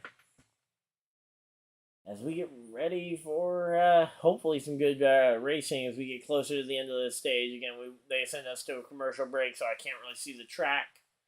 So I'm talking about the local football game that I get to watch, which is Patriots versus Dolphins here. Dolphins, Tua dropping back there, gets a pass off to number 81. I think that's Durham Smythe, if I'm not mistaken on who that is. So, and I say they're currently playing this one out. We're waiting to see what the what's going to happen in the NASCAR race. It's staying pretty close, but Blaney having the lead over Hamlin for now is going to continue to be a problem for everybody else trying to make the championship 4 here. But Tua is doing very good from time of from the time from snap to pass here. And that's definitely helped by the fact that he's got some of the fastest players in the entire league. I mean, Tyreek Hill, Raheem Mostert, 2 of the fastest players on planet Earth. Jalen Waddle has a ton of speed. Man. But yeah, I love this team. Again, this offense is a ton of fun. And, oof, Packers, Vikings not looking as good here.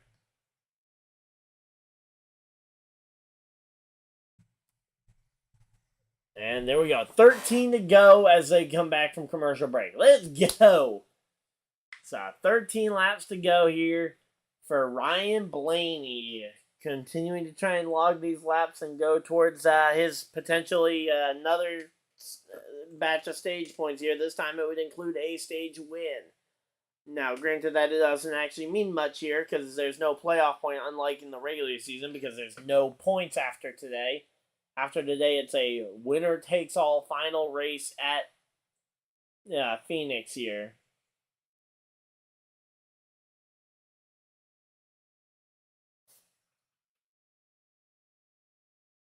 So if Hamlin can finish better than 4th here in a tie situation like what they've got right now, where Hamlin and Blaney are or Hamlin and Byron are tied, Byron would hold, I believe, the tiebreak again, unless Hamlin is inside the top 5, because Hamlin at second is better than any of Byron's finishes on the round so far.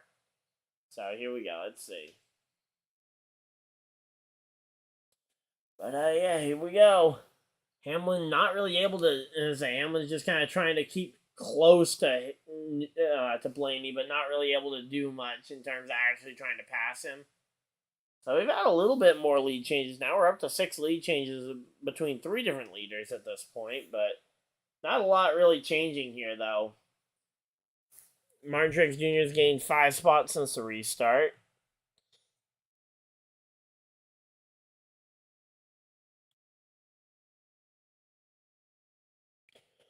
Yeah, here we go. Alright, here we go. Let's see.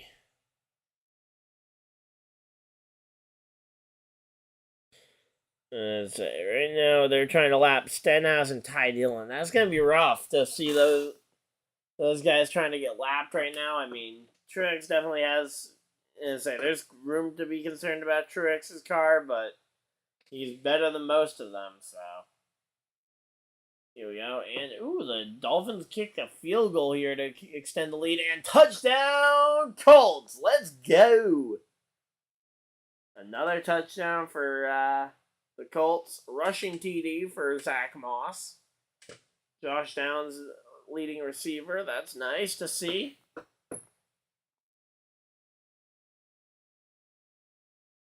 So there we go. And that wasn't a touchdown. Sorry, or that wasn't a field goal. That was a touchdown, Miami. My bad. But yeah, we currently have 3 laps to go in stage number 2 here in the NASCAR Cup Series race. And right now the 12 is to the back bumper of the 47 here.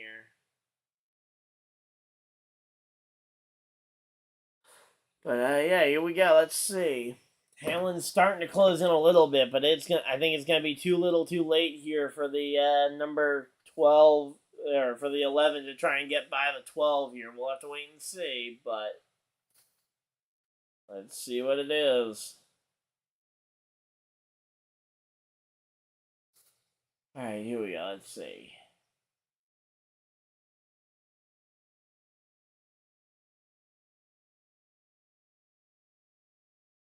Alright, here we go. Let's see.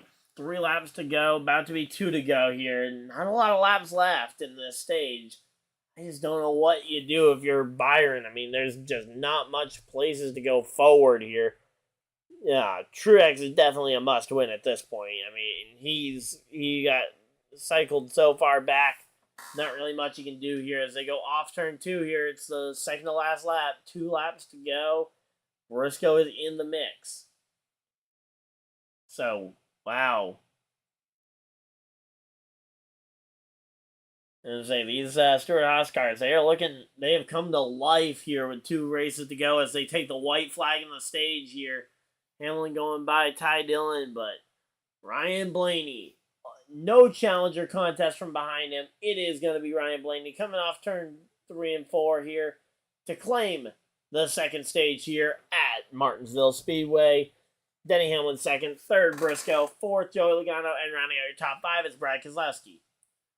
Yeah, Ty Gibbs sixth, seventh Ryan Preece, eighth Todd Gilliland, ninth Kevin Harvick, and rounding out your top 10, the last driver to earn points, it was Christopher Bell. The first guy missing out was Eric Almirola. So that's your stage 2 results, and yeah, we'll be back with the final stage here in just a moment. they're going to go to commercial break, and yeah, we're watching the Dolphins continuing to celebrate.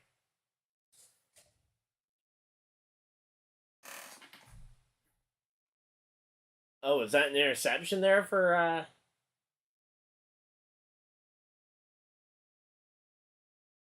Oh!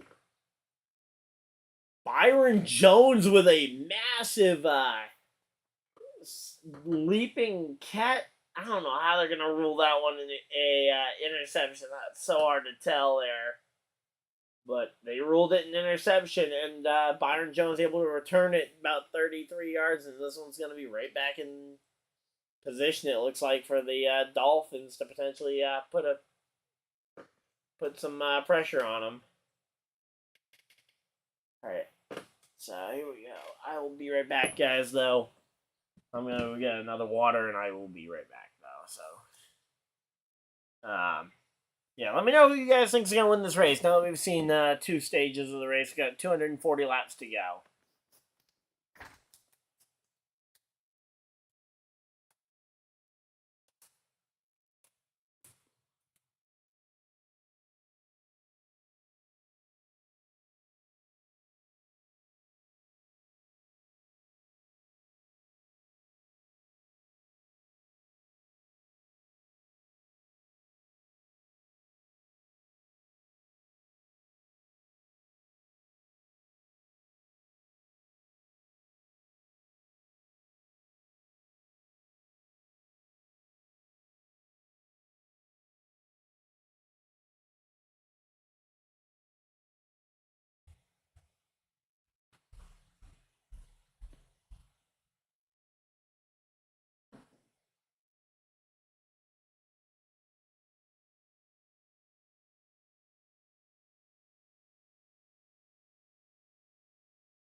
All right, here we go. I'm back, and we are. They're back, and they're going down pit road, and here we go. So Truex in his pit stall looks like a split decision. I believe Denny Hamlin may have stayed out. Not sure who else. I wasn't able to see the screen, but I'm back. Here we go. Let's see.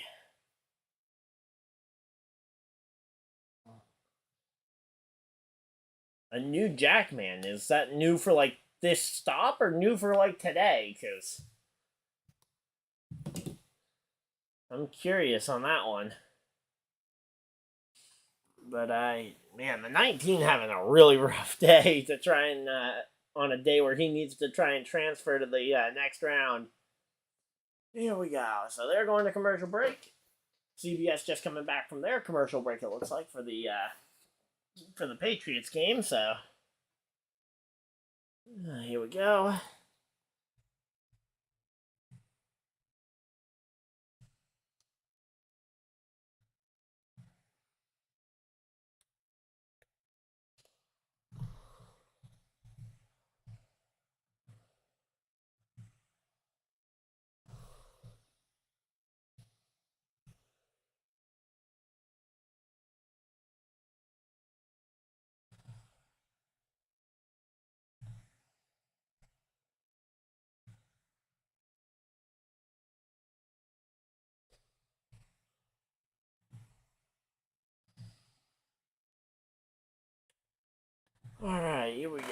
we're here and we're ready to go back to racing.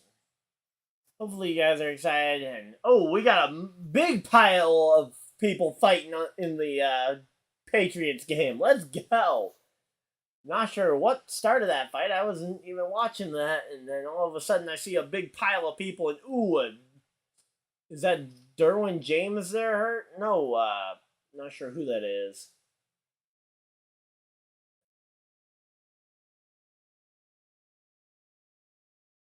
I don't even know whose name that was that I said, but ooh, wait. Colts have the ball late in the game on our own, or in enemy territory. Let's go. So Cowboys beat the Rams. That one goes final there in Dallas. I was not expecting that one. Oh, I know we're at our own 27, and we're now 4th and 10. Great. Never mind. Panthers get their first win over the Texans. There we go. Good job, Carolina, getting their first win of their season. So that game goes final. That's another game I got wrong on my predictions.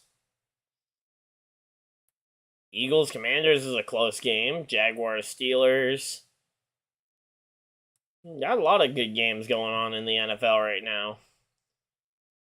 But yeah, here we go. We're back though. NASCAR is back from commercial break. We should be ready here for the final stage. And here we go.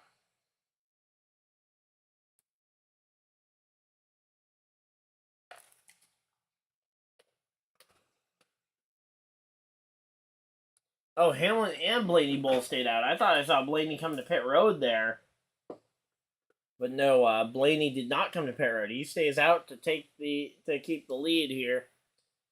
He and Hamlin will start on the front row, I'm assuming here. Yep, there we go.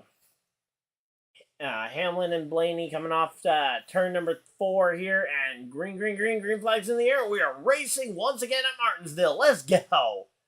So, I just noticed something's happening on this restart. Oh, whoa! That was the loosest car I think I've seen in a long time there for Ryan Blaney. I don't think you can set 5 sets of skid marks in multiple different directions there and still hold on to that car. But somehow Ryan Blaney just did that. The car dancing all the way down the back straightaway. The thing I noticed was that Blaney's got a lot of teammates in that top 5 now. Logano and Cindric have both made their way up into the top 5 and can try and potentially help him hold off the fearsome Toyotas that have been hounding him all this round long. But I gotta see what happened to cause that. So drag race off of turn 2 there. And we do have a spin, and a caution flag is out here for the 54 of Ty Gibbs. No! But not sure what happened there, but that just piled everybody up. Both front row motorsports cars, both trackhouse cars, the 6 car from RFK, and a lot of damage there. Well, I was going to say, a lot of damage in a lot of different places. Hopefully Michael McDowell's car is okay, because I hate to see that happen to him. But caution flags out. And the Dolphins are kneeing this game away, and it looks like the game is going to be over for the Patriots. Dolphins going to secure that game. So good job, Miami, on that one, getting the win there. Oh, 54 got punted by the 22?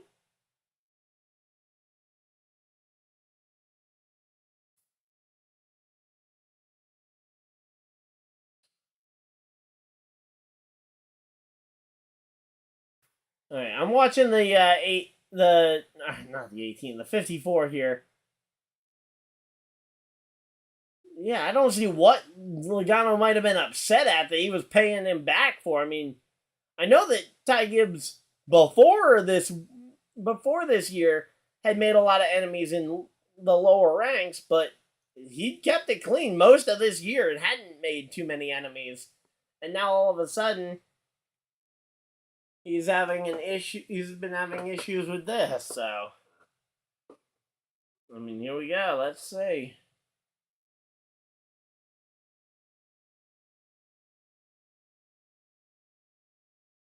So yeah, that 99, it looks like the 99 Suarez is going to be, I don't know if he's done for the day or if they're just having to use the tow trucks to get him off the curbing, because the curbing here is really high and you can very easily high side yourself. But right now we're under caution flag here. I want to know what Logano was thinking there. If he just overdrove it, was trying to move Ty Gibbs, or if he had some intent there with going in like that. Packers ain't going to win that game. There's not really much hope for the Saints, for the Colts trying to beat the Saints here. That's going to be another game I probably get wrong. Man, there's a lot of games going weird today. But, yeah, here we go. Let's see. Oh, actually, they cut to the, oh, there we go. They cut to the Jets-Giants game. Let's go! Oh, Alan Lazard, was that a catch? It's a catch, from what I can see there. Saw him. I don't know, actually. That hits the ground. Might not be a catch. And I say you had to use the ground to help with the catch. I don't know if that counts. It'll come down to if he showed control throughout the impact, I believe, and I don't think he did. We'll have to wait and see what they call, but...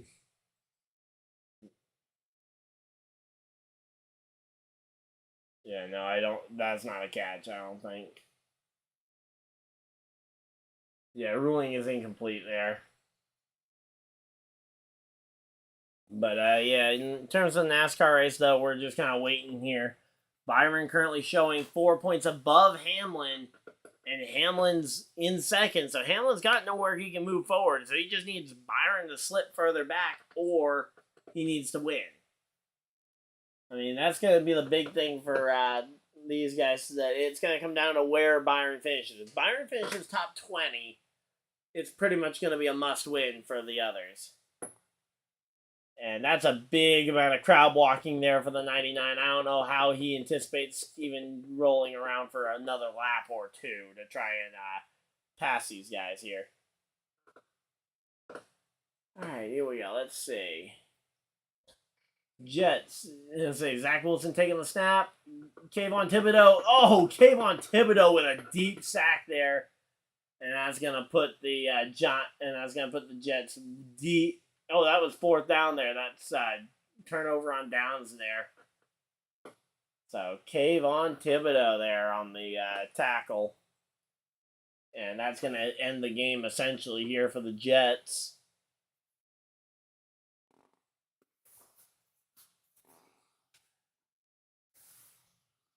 All right, here we go.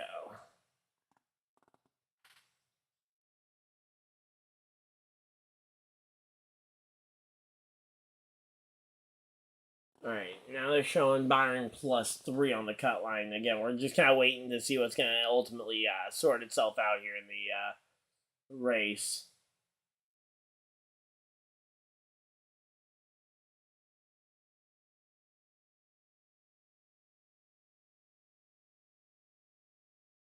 Oh, the Giants actually trying to do something, but... Oh, yeah, it's because the Jets have 2 timeouts.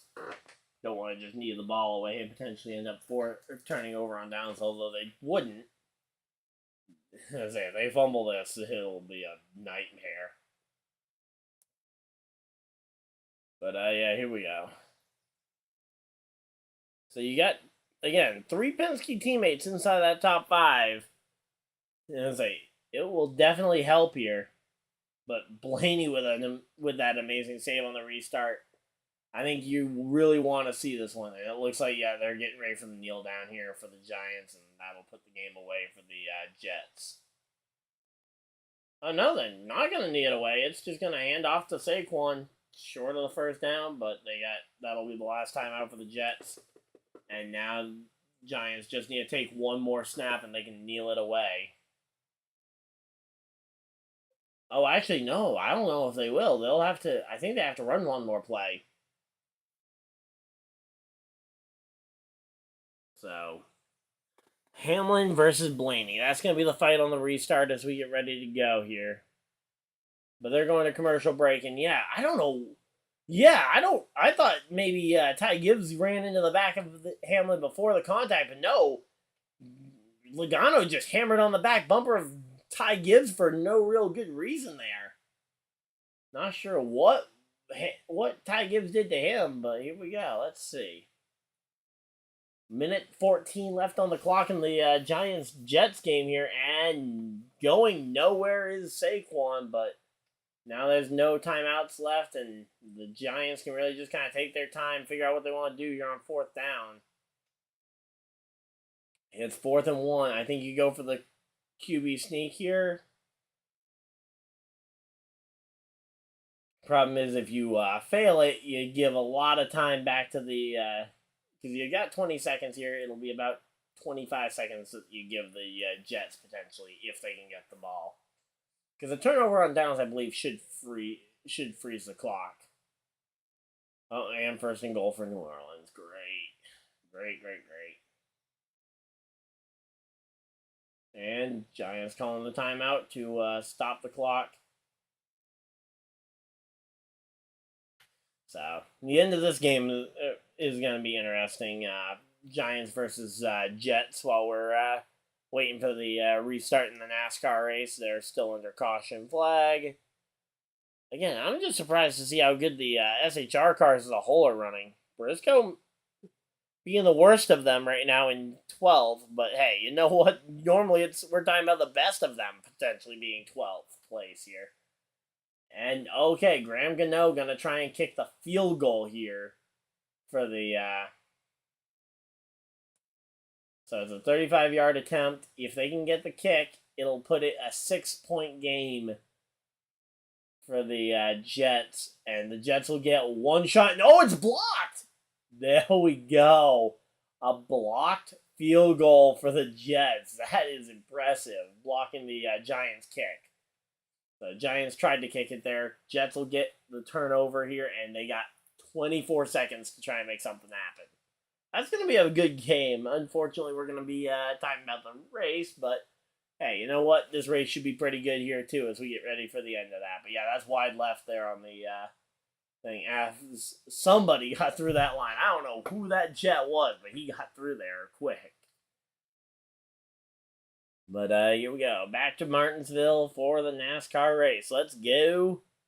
Should be ready for the... yep, they're doubled up and ready to go back racing. Hopefully you guys are excited for this one. And here we go. Blaney versus Hamlin on the front row.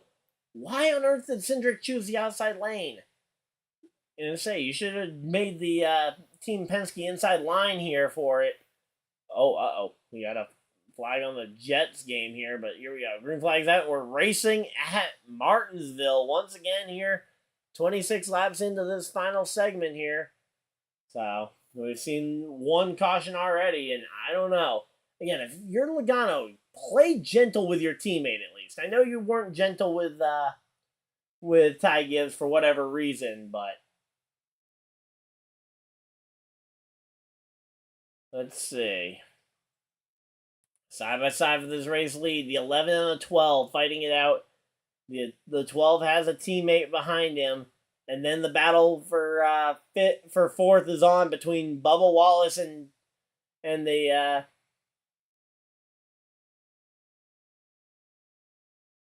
So here we go. Let's see.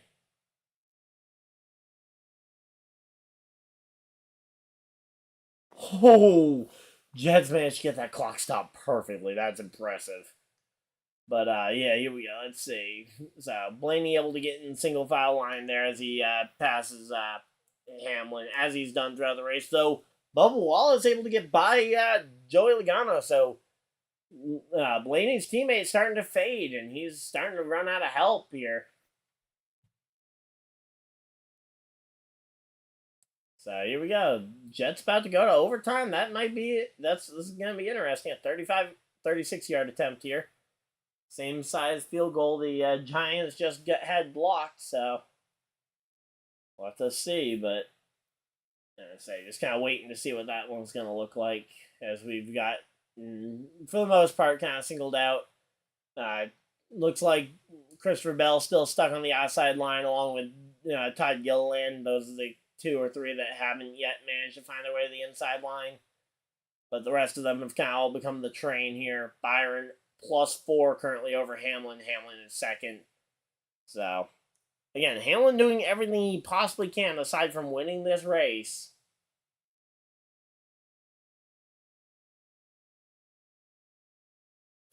So, here we go. So, Buescher doing well here, too. So, here we go. Chris Buescher.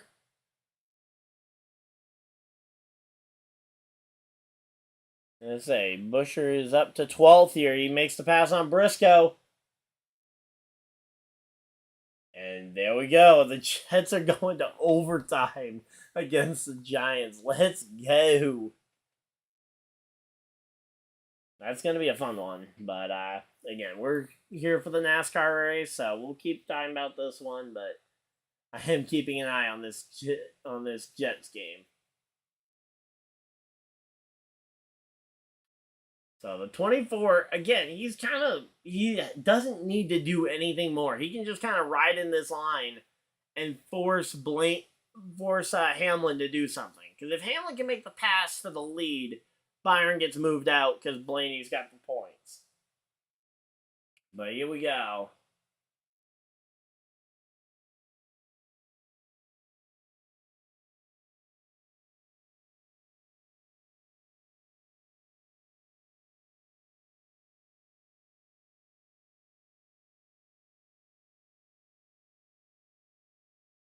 So here we go. Let's see. 18th or better. That's the mark for Byron if Hamlin doesn't win the race.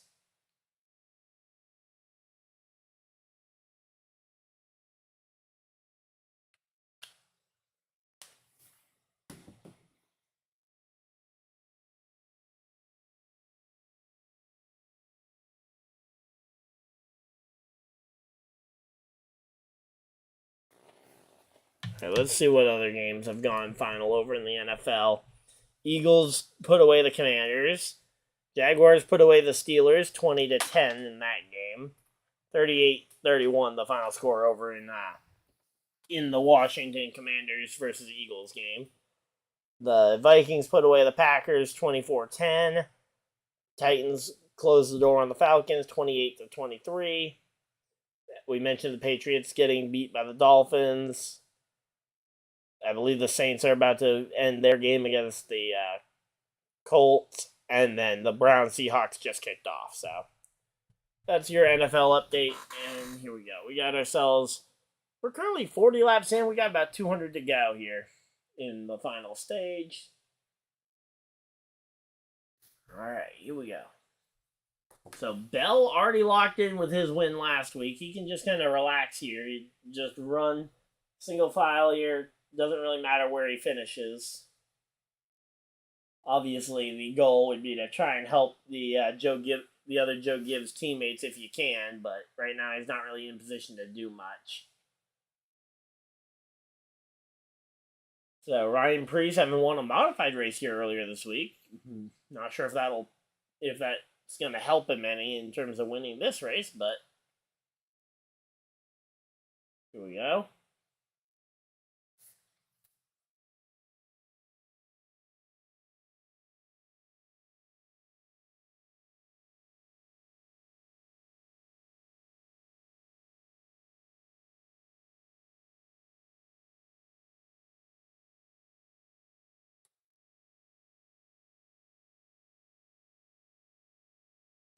Alright, so here we go.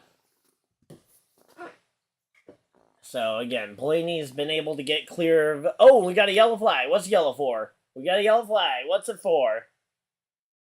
Hey, Chandra, how's it going? We got a yellow flag that has flown, but I have not seen what it's for yet. Now, we've had a couple of yellows here. There was a pretty decently sized one about 10-15 laps ago for Joey Logano, I guess, getting tired of Ty Gibbs being Ty Gibbs because he wasn't even doing anything. And, oh, no, there we go. Ty Gibbs around here in turns 3 and 4, it looks like. Not sure what the cause of this caution was, aside from the fact of the 54th round, but don't know what the cause was. But yeah, no, I mean, Logano just completely hammered on the rear bumper and continued to hammer on the rear bumper as they kept going. So, here we go. That's the 6th caution of the day here. 6 cautions, 6 lead changes, 3 different leaders so far on the day. Blaney, Hamlin, and Truex, the only 3 cars who have led a lap all day.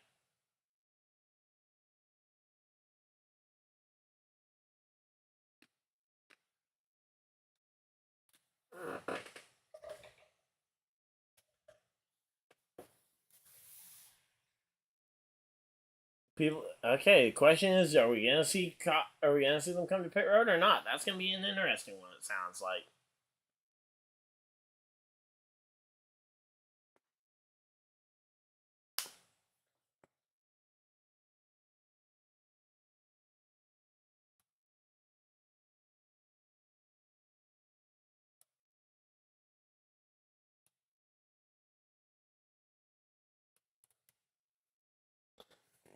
All right, Kyle Larson, the first car to come to pit road, and a lot of that back half of the field following it down. Yep, this is the NASCAR Cup Series race from. Yeah, I know it's confusing because it's sponsored by Xfinity, but yeah, no, it's the Cup Series Xfinity 500. So yeah, it's a Cup race. It's the final race before the Championship 4. So right now, Blaney has the lead of the race, and he has the points advantage over pretty much everybody else after stages 1 and 2. Denny Hamlin is running second, and if he runs second, William Byron needs to finish 18th or better to secure the Championship 4 berth. If he finishes 19th or worse, and Denny Hamlin can get second, then Denny Hamlin would advance, with Ryan Blaney obviously winning the race to lock himself in. So that's, for the most part, that's your kind of rundown on what the points position looks like after 306 laps of competition here. But and I'm also keeping track on the Jets-Giants game in case anyone's curious about how that game's going. But 4th and 21 now for the Giants. They're going to punt it away on 4th down. This Jets defense is incredible. If only their offense was as good. But yeah, Byron hasn't been doing bad. It's just that he missed out on stage points in both stages 1 and 2. And Blaney and Hamlin and Truex were all top 3. I think, were they both were they top 3 in each of the stages? Let's see. So yeah, it was Hamlin, Blaney, Truex in stage 1, and then it was Blaney, Hamlin, and then Truex did not earn points in stage 2, but Blaney and Hamlin were 1 and 2 in both stages in the opening 2 stages. Hey Patrick, how's it going? So yeah, so those points though putting Byron in a little bit of a tough spot, but again, if he can just finish top 18, I mean, that should be very doable for William Byron. He just needs to avoid the shenanigans that happens near the end of these races sometimes. And by sometimes, I mean every time this race is run in the month of October. But yeah, here we go. Sunday Night Football, Chargers, Bears. Yuck. Again, I mean, I hate complaining about the same thing over and over again, but why is this the Sunday Night Football game? Like, come on. There's a lot of better games this week. But yeah, here we go. So yeah, Saints Colts goes final 11-point victory there for the Saints, winning 38-27 over the Colts. Surprised the Panthers actually got the win today. I know Patrick's excited. His Dolphins getting another win there over the Patriots, even though you probably expected it. So all the 1 o'clock games have gone final except for the Jets-Giants, which is in overtime, and the New York Jets about to get the ball back. Yeah. And then Browns-Seahawks has recently kicked off, so Seahawks lead 7-0 in that game. Hamlin has a car that could... Ooh, whoa! That was some fire out from underneath the 6 car there, but I don't know, that battle between Hamlin and Blaney, it's been pretty good, but honestly, I think Blaney's got the better car right now. I mean, it could change over the course of the final 200 laps or whatever we've got left, but it's definitely close here. But yeah, I think it's a pretty close battle between these two. Now, again, if Hamlin wins, it becomes a lot harder for Blaney or for Byron to make the final four, because then Byron would have to outpoint Blaney versus having to outpoint Hamlin, who was further back in points. Truex pretty much a must win. Reddick has been irrelevant all day. He's gonna need to win. Chris Buescher getting into the top 11 here. Oh, Reddick's actually in the 7th spot. Okay. But here we go. 190 laps to go. Green flag's in the air. We're racing here at Martinsville. Green, green, green. Blaney launches off into turn 1. He's going to be very clear off turn 4 here.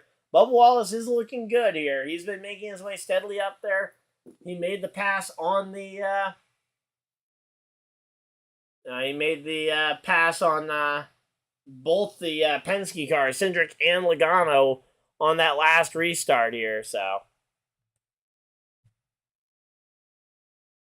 And now they've flipped over to the Bengals 49ers game, so I'm not going to get to see the end of the they cut away from Jets Giants in overtime. Are you kidding me? I mean, I know this game's going to be better, but come on. Overtime? Seriously? You cut away from overtime? Yeah. Oh well. It's not what I'm overly interested in right now, because we got NASCAR on track. But yeah, Reddick being up in the top 10, though. Maybe he can finally do something, but if Bubba gets ahead of Blaney, then it becomes Blaney, and then the question mark becomes Hamlin versus Byron for that 4th spot again. And right now, as they run with William Byron where he is, he's 7 points above Hamlin in the points. So Bubba winning this race wouldn't change much about what we're talking about right now, with Blaney leading versus Bubba leading. Aside from the fact that Blaney's locked in versus would need to be leading on points. But yeah, here we go. So Brock Purdy is leading the 49ers out there. I thought he was injured, so. Alright, here we go. And here we go, let's see.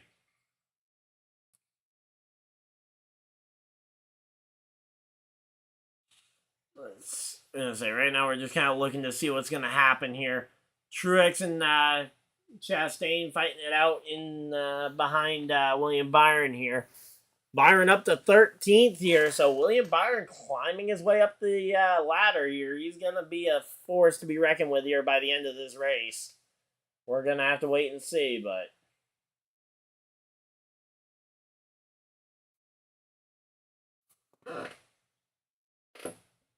Let's see what we got here.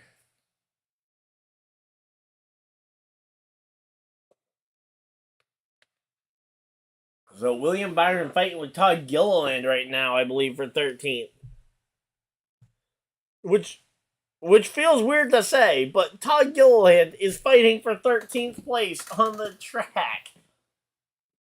I mean, hey, I'm excited to see the future of Front Row Motorsports looking this good, but man, it is weird to see a Front Row Motorsports car that isn't being piloted by Michael McDowell running this far up the field, especially at a short track, which isn't even their specialty, really.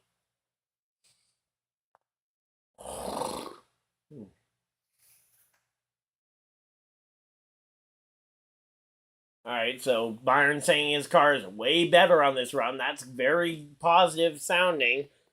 Again, we'll have to wait and see how much better, because so far, none of the Chevys have really been a factor yet today. I mean, Larson's been a non-factor. Elliott had a momentary mention about 200 laps ago. Chastain was in a wreck earlier. Was in the middle of a wreck earlier, along with his teammate. But yeah, not much really going on in terms of the Chevy camp. Kyle Busch has been irrelevant since qualifying. I mean, there's just not much going on throughout the field here. And we got a caution flag. Yellow, yellow, yellow. What's yellow for? But yeah, there is a yellow on the track. Let's see what it's going to be for. What's going to happen here? Kyle Larson into the back of the five? Or Kyle Larson into the back of the one, I mean? Let's see. Is that going to be the cause of the caution? Oh. The 34 of McDowell spins from the middle of the pack. Okay. Was not expecting that one to be the one to go around there. But hey, you know what? That happened.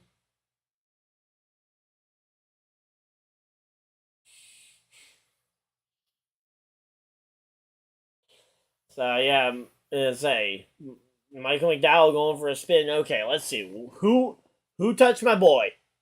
Who get it? Who we fighting? Oh. Eric Jones on the bottom of the racetrack dives it in underneath us, and let's say McDowell did not give him a whole lot of room, and honestly, we weren't giving. You really can't. You should be giving a little bit more room at that point in the race. But hey, you know what? We'll fight Eric Jones. Nah, hopefully that there's no actual fight there. But man, just kind of a bummer to watch that happen. That was that was a next level fail on the Cincinnati offense. I just watched that happen. And, oh, here we go. 33-yard field goal attempt here, putting the game away. And no, it's wide left for the Jets.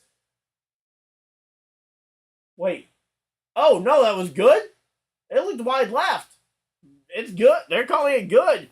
Jets win on the road in New Jersey.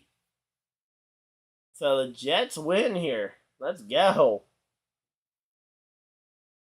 Yeah, no, I think everybody's been thinking the Xfinity series with the Xfinity 500. Yeah, it is weird. And here we go. We got cars on pit road here. Blaney with a 10.8. Reddick having a 10.7. Hamlin with a 10.4 there. A very fast stop there. Message definitely all clear there for him on that 10.4 stop. And here we go. Amarola, Larson, the top two coming off pit road, taking no tires. Briscoe taking 2 tires. Busher, no tires. Stenhouse, the rest of your top 5 coming off the pit lane. The first guy on new tires is Bubba Wallace on 4 tires. And here we go. Wow, that 4... Whew. What did I just watch on the Cincinnati game there?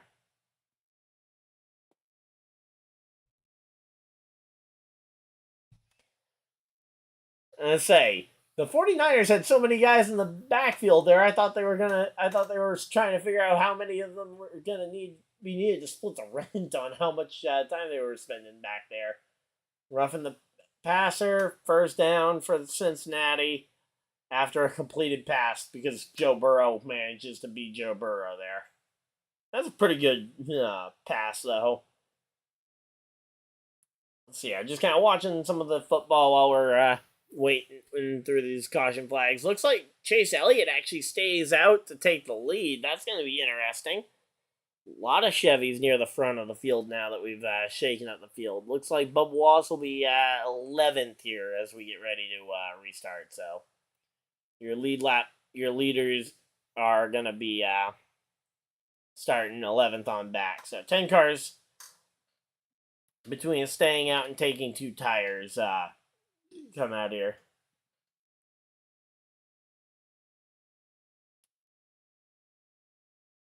So here we go. Just kind of waiting to see. And say this 49ers versus Bengals game should be pretty good, but here we go.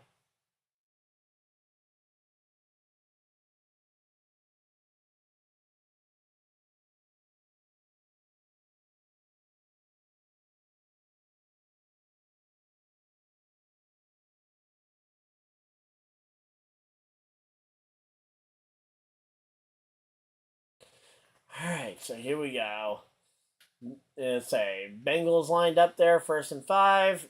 Short flip pass to Jamar Chase. 1st down there as we get ready as they're doing a quick recap of the race. Tua was way off, but you guys got the game completed in pretty dominant fashion there, so it doesn't really matter that Tua looked a little off. But yeah, Truex having a speeding penalty near the midpoint. That's one of the things that that's why he didn't end up earning points, I believe, in stage 2. Now that I'm watching this thing, kind of going through, I'm doing okay. How about you, Patrick? Let's say. Oh yeah, and then Blaney having the save of his life there on one of those restarts. And say apparently he got the 11 car went and pushed him into the corner. The second he was shifting, so he ended up leaving. He ended up squiggling the car like 5-6 times down the straightaway as he went into the corner.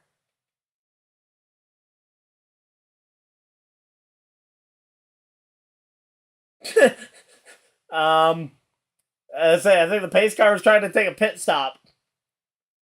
I think the pace car just needed a pit stop there for a moment. Yep.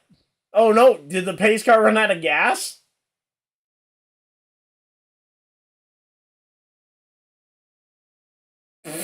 They're putting the pace car on the record. Come on. Let's go.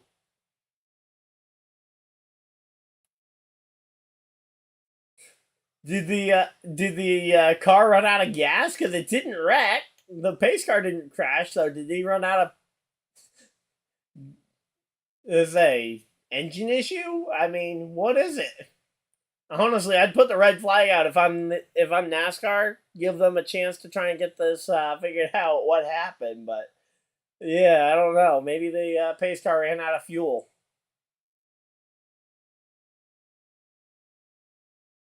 But yeah, here we go.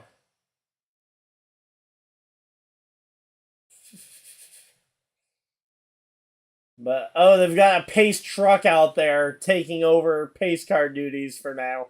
There we go. A Ford truck takes over for a Chevy Camaro ZL1 in terms of pace car duties. Let's go. That's fun. Patrick, go ahead, make whatever joke you want over there. I know you're a big Ford guy, so go ahead and make whatever joke you want about the Chevy pace car getting towed and a Ford truck taking over here. And Tyler Boyd with a touchdown here in Cincinnati. So here we go. Pace truck diving for pit road. Going to leave the field in the hands of Corey LaJoie and Chase Elliott. And here we go. Oh, the pace truck going straight to the garage. Okay. So pace truck done for the day. He went to the garage. Unless it's for a mechanical issue, he's going to be going to the garage here. So here we go. The 9 of Elliott and the 7 here of the of Corey LaJoie as they go through 1 and 2. These two guys, they're on older tires here, but they're continuing to just try and make this work.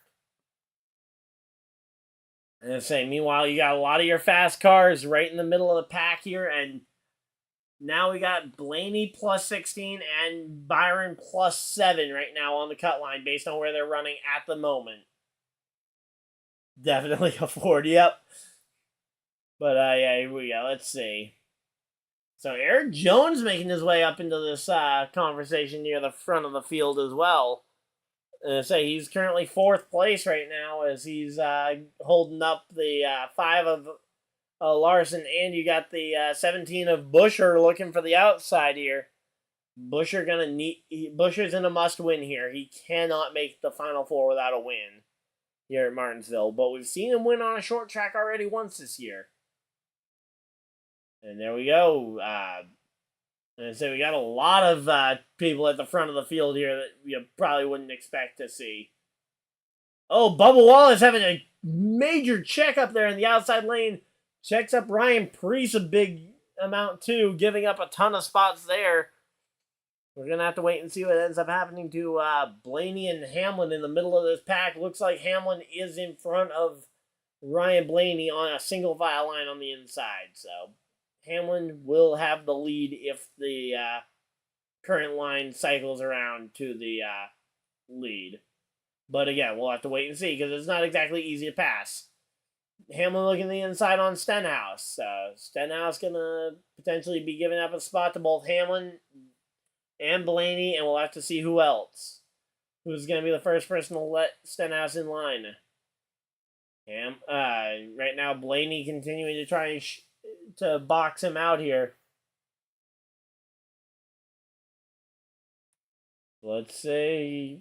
Oh, there we go. The 43 gets to the 47 gets to the inside here on the in behind the 12 as the 20 of Bell tries to go to around the outside of Ricky Stenhouse Jr. here. And then you've got Joey Logano and Cindrix filing in behind Ricky Stenhouse Jr. there. As they're all cycling around here just waiting to see what's going to end up happening.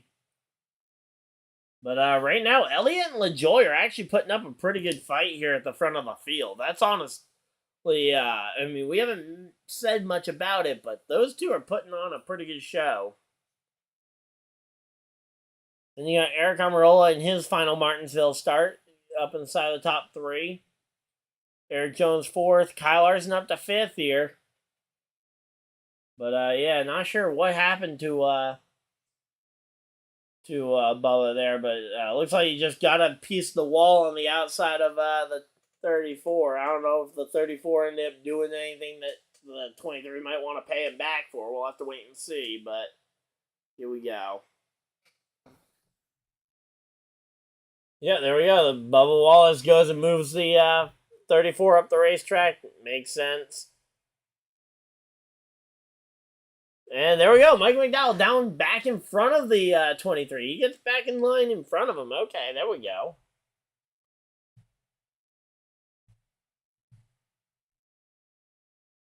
So here we go.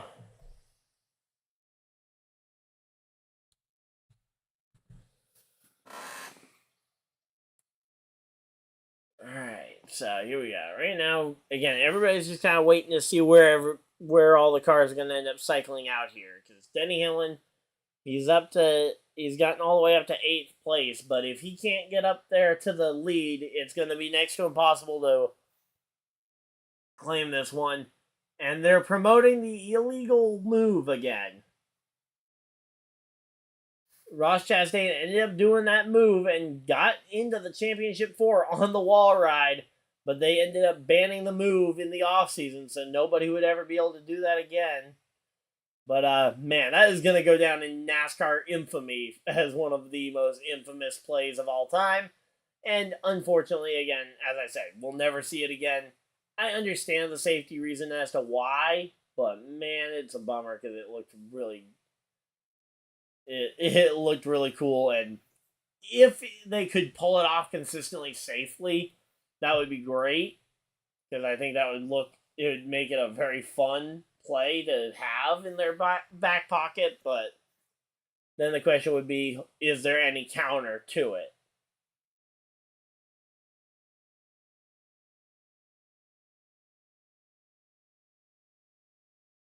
So here we go. Let's see. Again, Larson and Busch are kind of the top 2 playoff cars right now, just stuck in 5th and 6th place.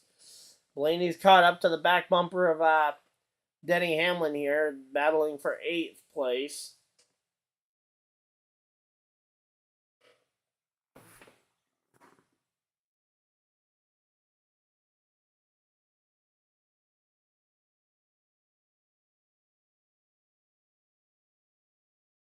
I'm going to say, Chastain saying he wouldn't do it again, I don't know about that.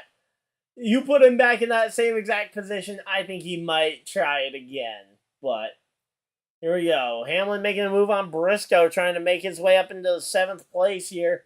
Blaney going to try and follow him through as they go to a commercial break here. So there you go to commercial break, and we get to watch, I get to take a look up at Brock Purdy playing some... hopefully good football, because he's now lost his first 2 games in the regular season in a row here, fakes the handoff, and now he is running for his life from the Bengals defense here. Are you kidding me? Brandon Ayuk with a big-time first down. Man, that's pretty good there. Wow, I did not think after seeing him scramble like that, I thought he just threw away the ball, but no, he had an open receiver there that nobody was keeping up with, and Ayuk able to get a big-time first down there.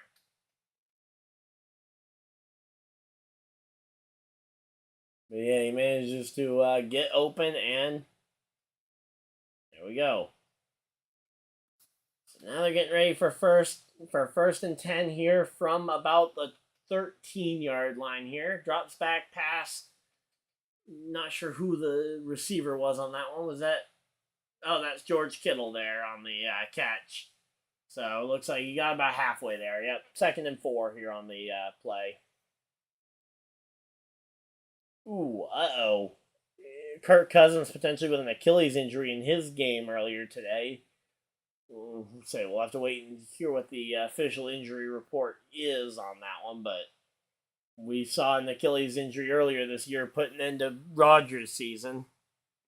Blaney's made it past Briscoe, by the way. He's up to 8th place. We're still at commercial break.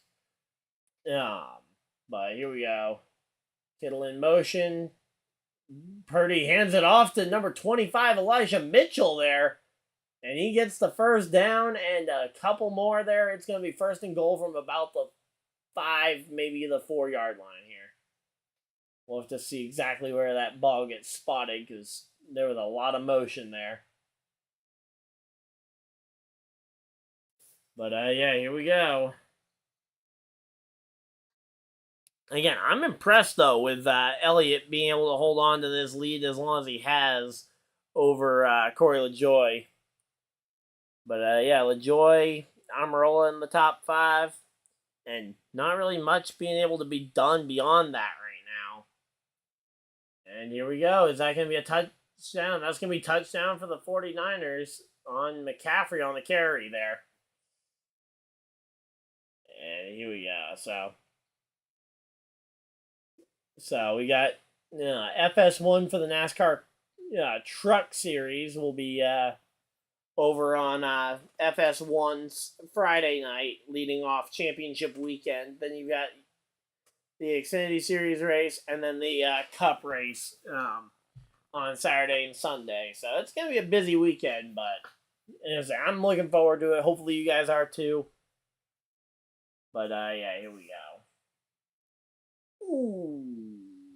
That was very close to not being a extra point attempt there. Yeah, right now Blaney is in, Byron would be in by 6 points, and Hamlin would be out by 6 points as they currently run. There is not 6 points on track for Hamlin to gain without taking the lead, so it is a must-win at this point. At least for right now. But, yeah, right now, though, Chase Elliott continuing to try and run here.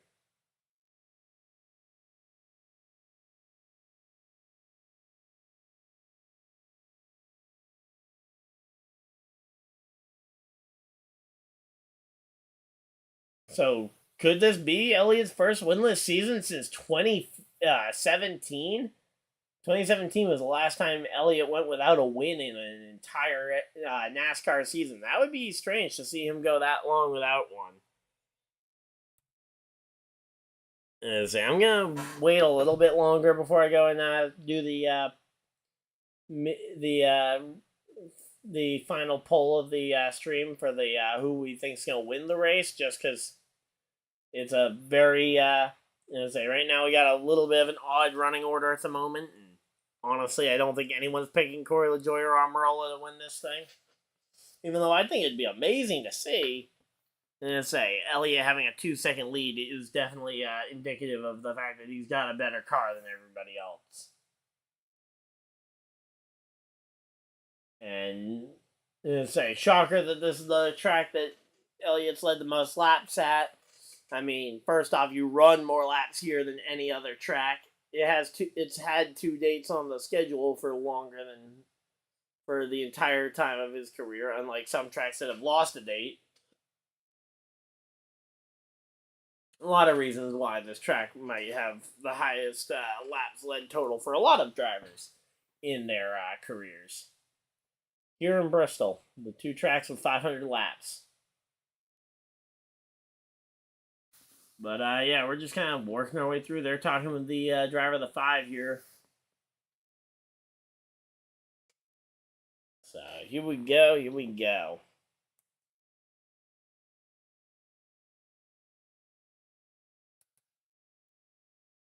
So a 7-7 football game up there for the Bengals and the 49ers.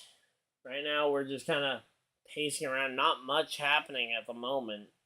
I mean, the field's so spread out, it just feels like you're not going to see much happen without a caution, which there's going to be another one. It's just a matter of where it's going to happen.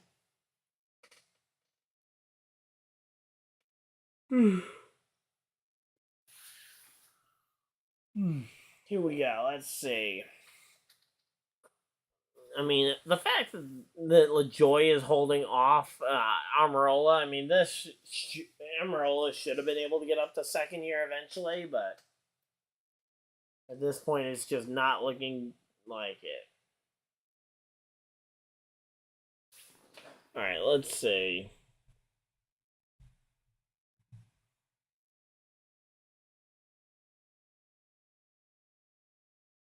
I mean, right now, Byron in 19th place. So if Hamlin could get the second, I think he would have a shot at the Final Four. Problem is, all Byron would have to do is battle past Bubba Wallace to get that spot back.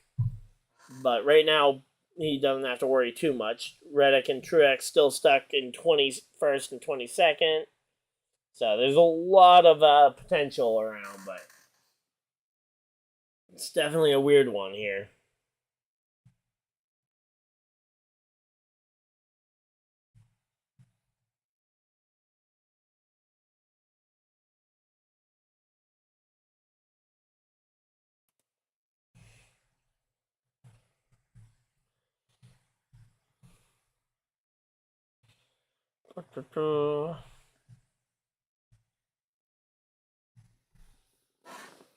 Alright, here we go.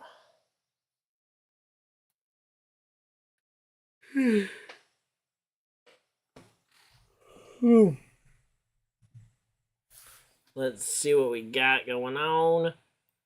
Todd Gilliland hanging out just outside the top 10 here. So Gilliland holding on tonight, on to 11th here.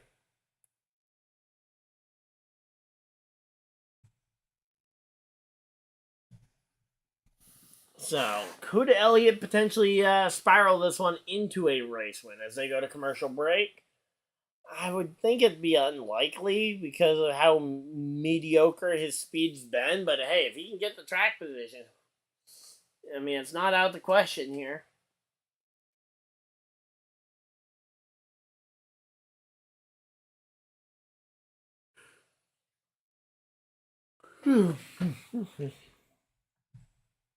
So there we go. So I got quite a few right this afternoon actually so far. So yeah, so I got 3 wrong and I got 6 right so far.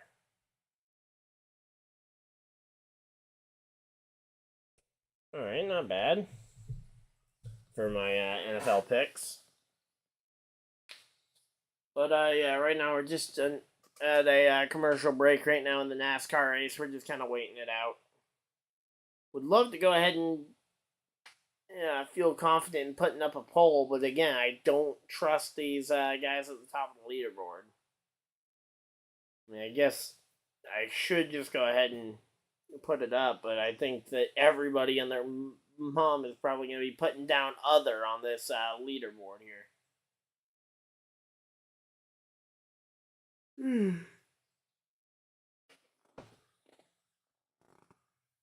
And there we go. Big run there from Joe Mixon there. Is that going to be it's going to be first and goal there. So Jalen Waddle leading receiver there for the Dolphins.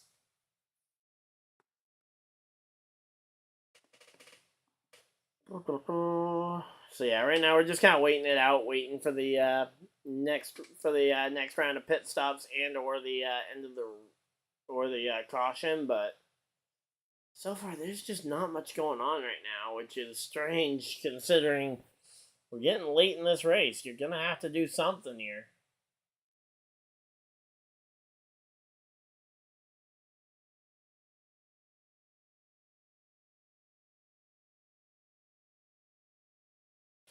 All right, so here we go. Let's see.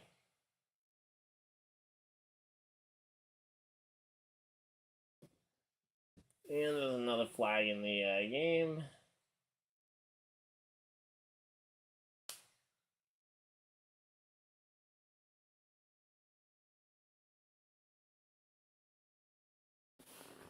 Alright, NASCAR is back from the commercial break. I'm going to go ahead and actually grab my NASCAR fan reward points real quick. That way I can potentially go ahead and get some cool prizes from that.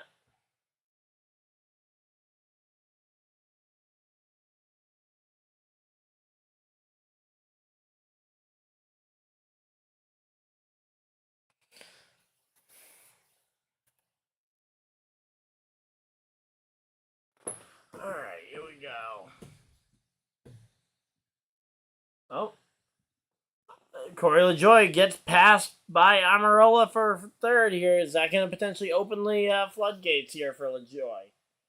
Or is LaJoie just going to be able to manage third here, as there's not really anybody immediately behind him?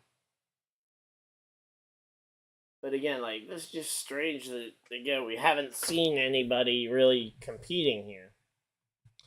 Wish I could sort it by the fastest previous lap or something, because that'd be an interesting way to kind of check and go by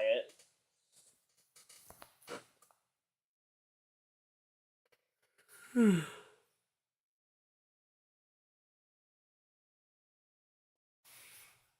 But yeah, right now this Spire Motorsports team, they are having the year of their lives here. I mean, the Corey LaJoie in that 7 car has looked better than anybody possibly could have expected from him. And then now they're going to have 2 more competitive drivers next year. You got Carson Hocevar, who's looked very good in the Petty GMS car. And then you've got Zane Smith, who Trackhouse personally picked, but don't have enough seats for. So you're going to get to host him for at least a year or 2. While Trackhouse tries to get their feet underneath them to decide that they want to open up the team themselves.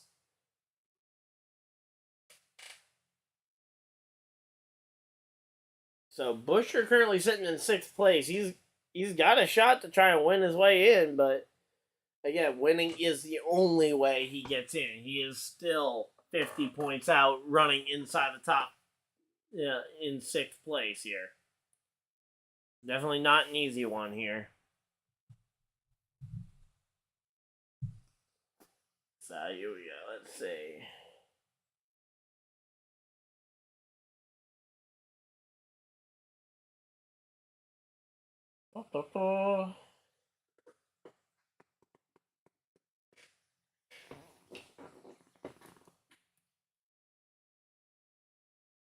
Alright, and here we go. Let's see. Just kind of watching this one right now. Bowman versus Briscoe here for, I'm not even sure what spot that battle is for.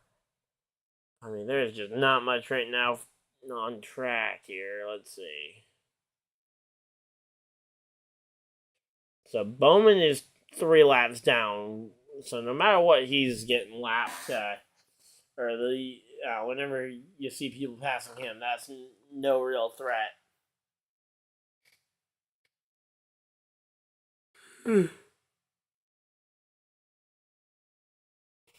Here we go. Let's see. I mean, at some point, Elliott has got to give up this lead, I would imagine.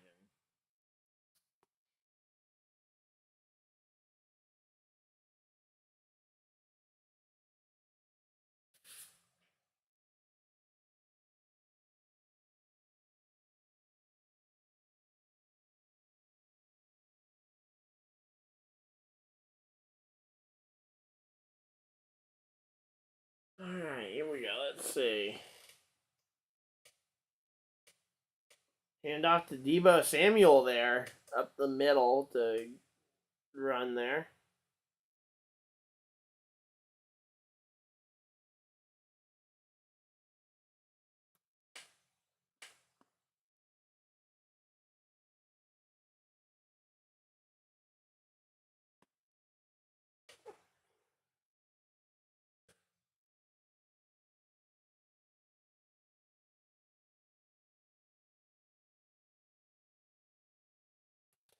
But yeah, I mean, Truex has had an awful playoff. That is for sure. Yeah, just listening to them talking about Truex and the thing, but I mean, I just can't find anything really to talk about here as we got a late run here at this one.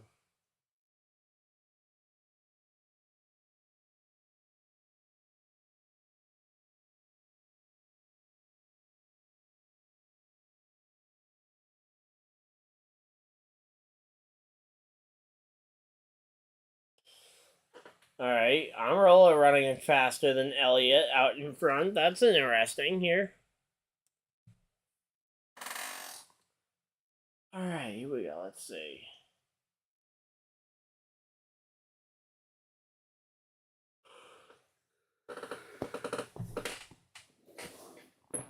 Oh, man.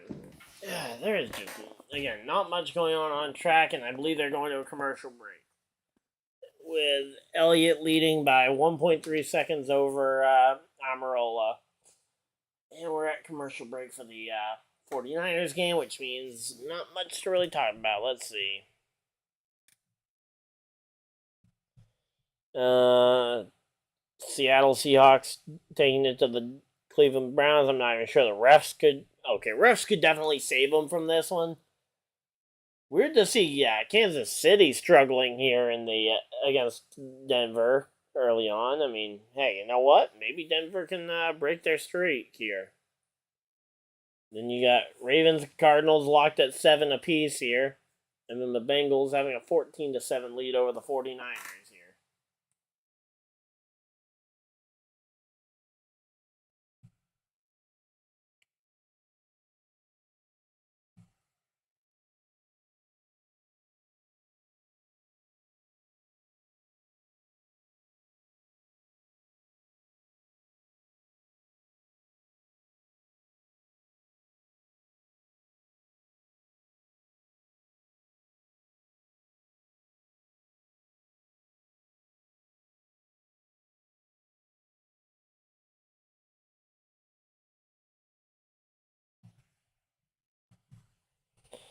Alright, here we go. Let's see. Just trying to find, just kind of going through all my different things I can think of, and it's like I don't have a lot we can really even talk about right now because we're just kind of waiting for this thing to bubble up here. It's kind of the exact opposite of yesterday's race where there was almost too many cautions and never allowed for anything to start to break, for anything to start to cook up. But now it's almost taking too long here, and it's a very slow burn here. Ooh, wow. Bengals with a big stop there on second down. So here we go. 3rd down and 6 here. So that's a loss of 4 on the rush that time for the 49ers. Mike Hilton on the stop.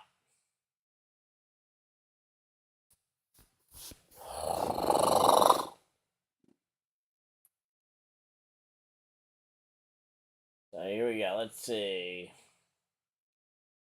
Getting the tackle down there.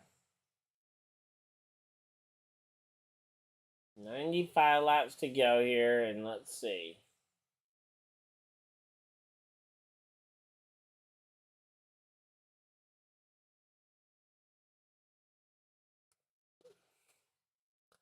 Let's say right now it is. Let's say the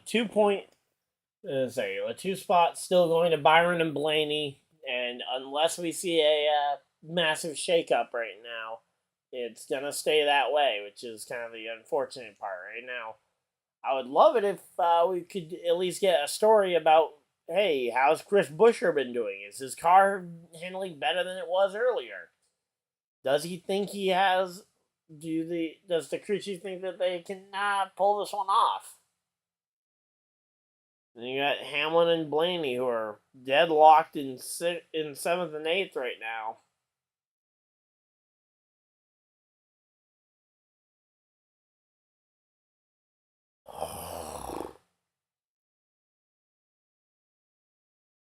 Yeah, we'll have to wait and see, because again, I'm expecting a yellow flag at some point here, but we're just waiting to see when that will be.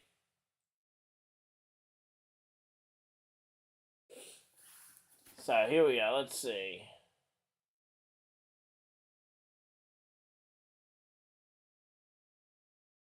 So Denny Hamlin could finish top 5 in this race 2 years in a row and miss out on transferring to the championship for both years.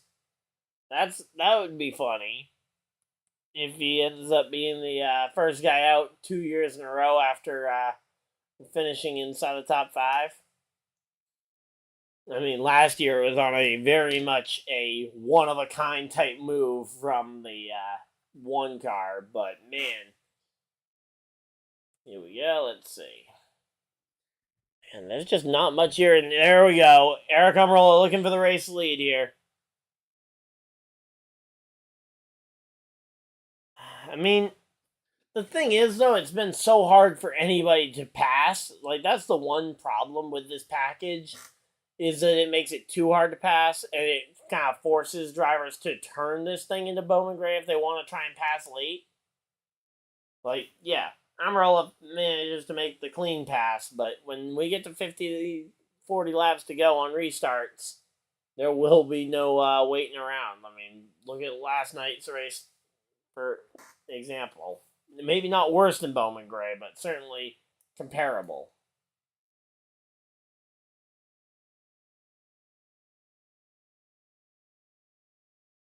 So here we go. Let's see. And there we go. The 12 making the pass on the 11 here, trying to make this one the pass for 7th here. If that pass happens, that'll make it really tough on Hamlin, because now he's not even the lead car in his strategy, which is interesting here. So here we go. Let's see. Hamlin fighting back on the outside here. Hamlin's keeping a pretty good fight going here between the 12 and the 11 here. And they're all tucked right in behind the 17 for 6th here. So let's go.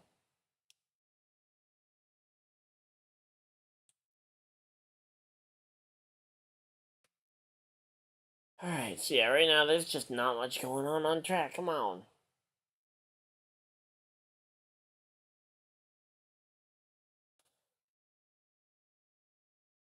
So Denny Hamlin, he's gotten clear of the 12, and he's now looking for that 17 as well here. Let's see what we got. Let's go. I mean, this race has not been overly interesting, and that's the unfortunate part, because these races normally are pretty decent. But there just has not been much to talk about in this race.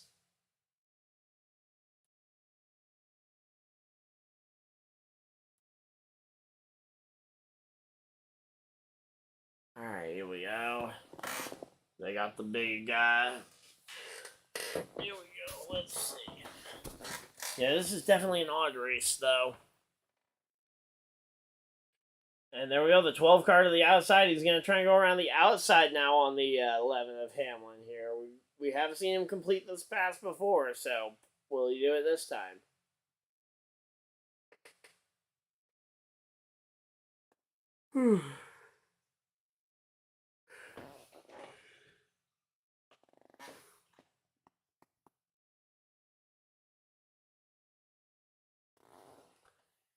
Yeah, right now we're just kind of waiting to see when this lead group's going to come to pit road.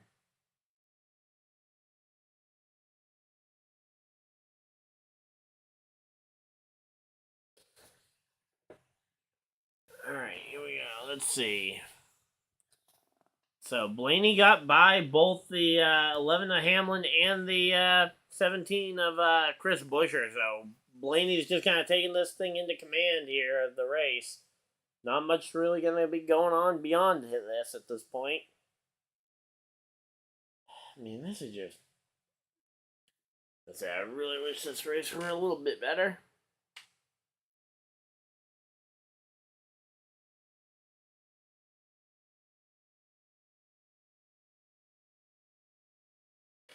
Alright, here we go.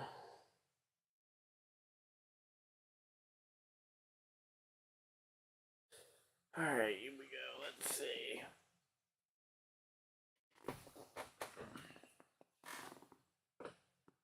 So what can Ryan Blaney do here now that he's up to 6th place? He's going to be looking for 5th here soon.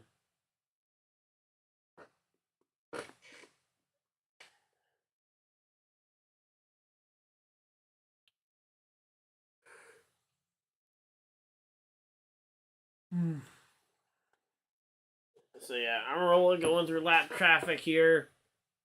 Gets to the back bumper of the 8 car. Oh! And it's like getting right into the back bumper of the number 8 car. Almost wrecking him.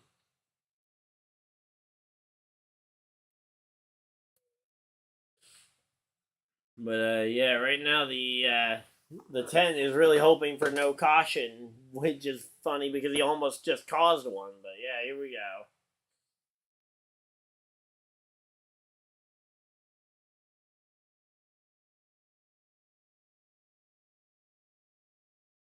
Alright, here we go. Let's see. Right now, Amarola trying to get by Austin Dillon here for the lead position here and trying to keep lapping these guys as much as he can. It's just not much going on. Come on. But yeah, right now though.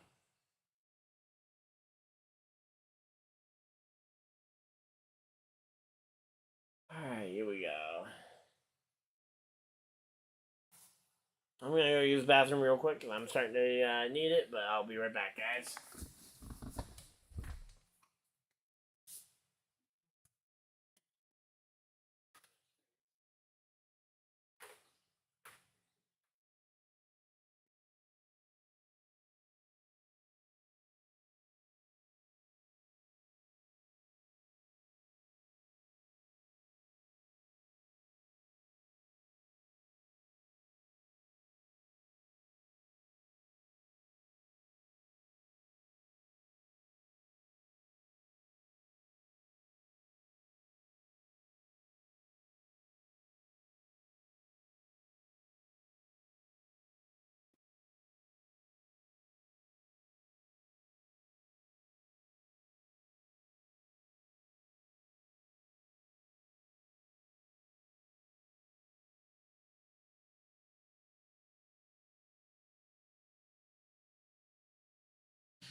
Alright, there we go.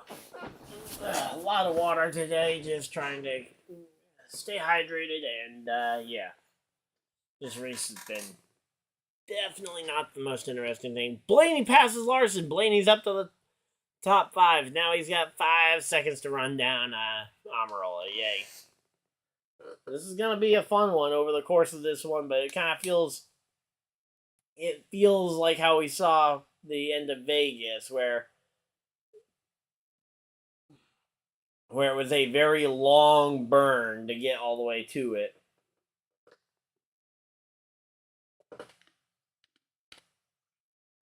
Alright, here we go. While we're at commercial break, I guess I can talk a little bit about the Bengals 49ers game we got going on up here. So let's see.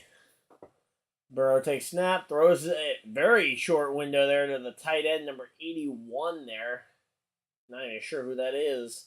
And, oh, he takes a big hit from number 57 on the 49ers there.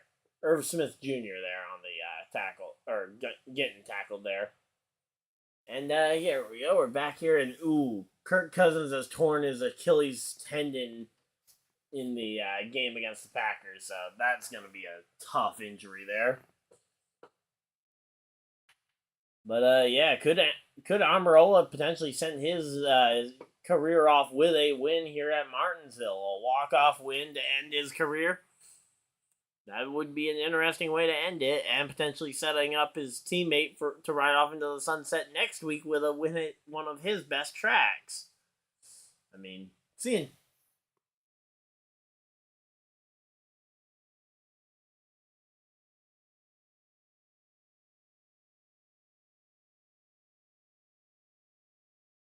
Yeah, it is a long NASCAR Cup season, and I can understand Amarola maybe not wanting to do it at the Cup level at this point in his life, but here we go. So he's gonna be, we're looking to see if he can maybe get a win here in his final race at Martinsville here. Yeah, we're up to 17 people in the chat. Thank you guys for everybody that's tuned in. Of course, like and subscribe if you guys are new for more NASCAR content. I'm gonna be here for all of Championship Weekend. I hope you guys will be too. But yeah, here we go. Let's say the 5 and the 11 going at it. This is gonna be a fun battle. Wonder if Larson remembers any of the stuff from Pocono earlier this year, or any of the other run-ins that they've had. Maybe Kansas, even though I think Pocono is the much more egregious one.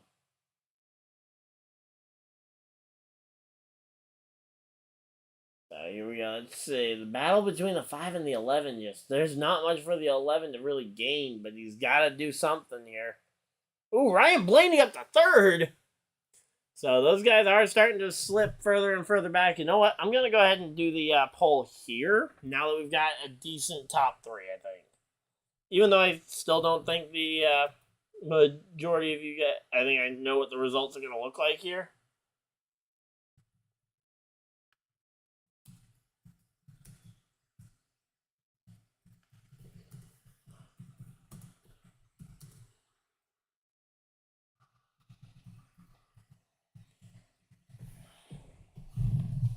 Alright, here we go. Let's see. We're up to 20 people in the stream. Thank you guys for everybody that's in here. I think we need to talk about that before, off camera, before I go and mention something about that. Because I think we need to figure some things out about that before. Yeah, because.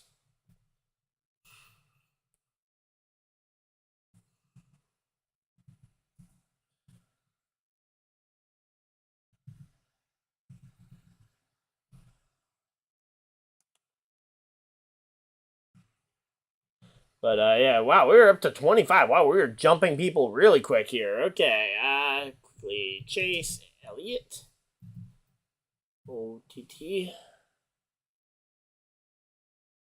and Ryan Blaney.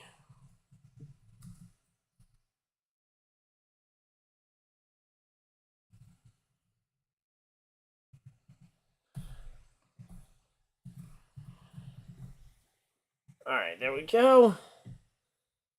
So there's the poll. If you guys want to go ahead and vote on who you guys think is going to win this race, go ahead and let your voice be heard, and let's see what the answer is going to be, and let's see why it's going to be 100% Ryan Blaney's. But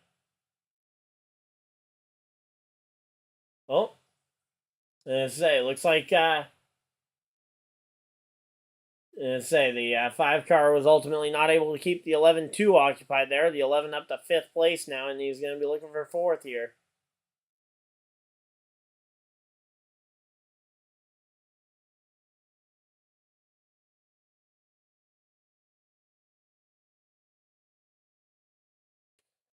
So Hamlin could potentially get his way into this next round. That's going to be interesting here. Again, if we can see what this ends up doing here. All right, here we go. Let's see.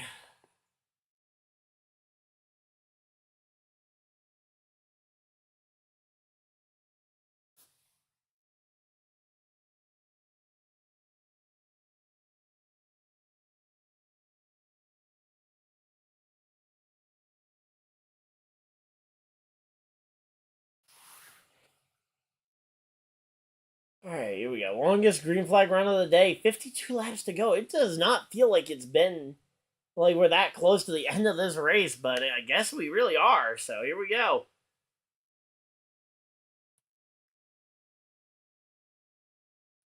William Byron hasn't cracked the top 10 at any point today. That's surprising.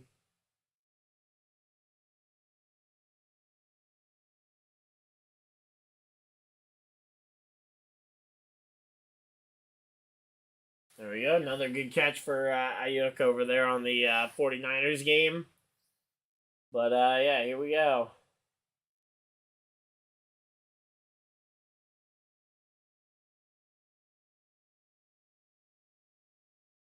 So Ryan Blaney moving his way through this field. Not really moving his way.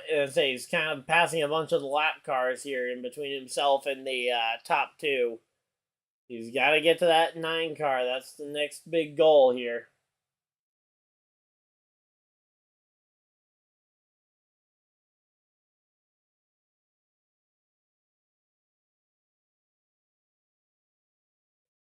Ooh, next week the Eagles get to play Dallas. That's going to be fun. That should be a really good game, actually.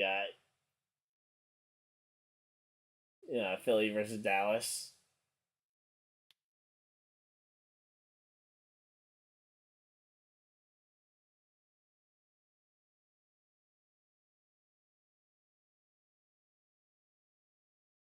But, yeah, here we go. Let's see.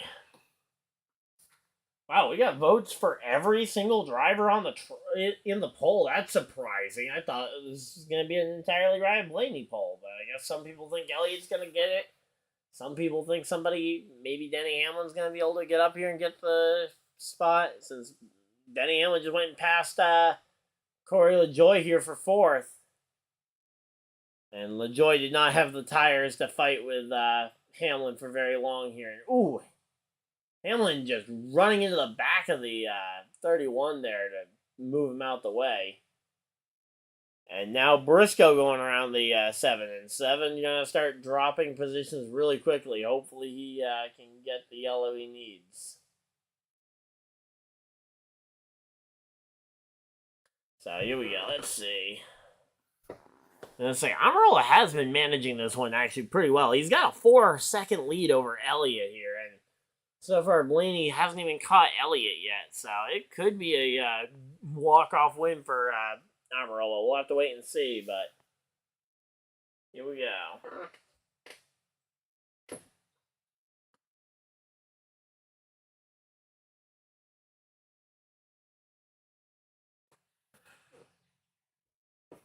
Let's say, is somebody going to potentially blow a tire because they've been running on these tires for so long?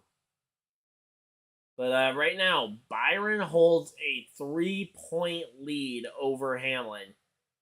Hamlin cannot gain 3 spots without taking the lead. So Byron has the spot right now. They will not end up tied unless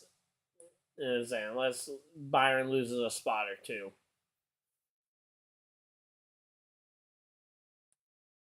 Here we go. Let's see. Come on.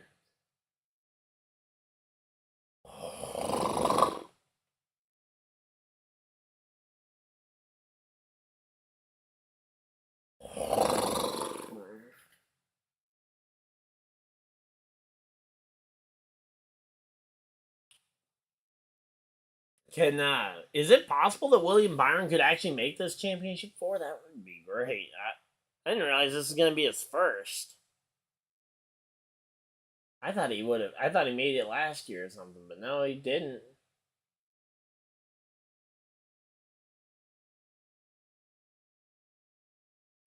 So here we go. Blaney is in regardless here. Blaney is the safe one. It's Hamlin versus... Literally, it's a Hamlin versus Byron show, and maybe we see a surprise winner from Reddick, Truex, or Buescher. But even those seem unlikely at this point, as we are starting to see some of them fading. Buescher outside the top 10. Truex hasn't been near the top 10 for a while, and I'm not sure where Reddick's running right now.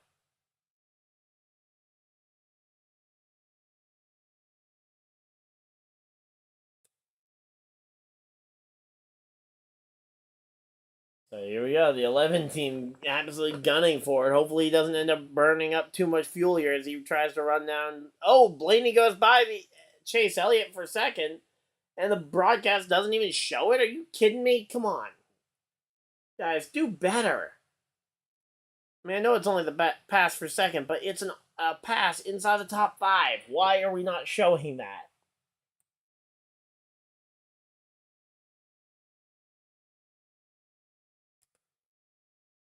But here we go. So it's Blaney now 2.3 seconds back.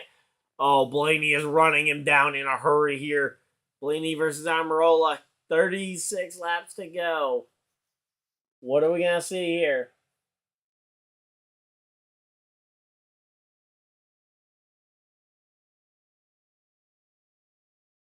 Reddick and Harrison Burton continuing to kind of gridlock the leader here. He's kind of stuck in gridlock between these two battling it out for positions on the track.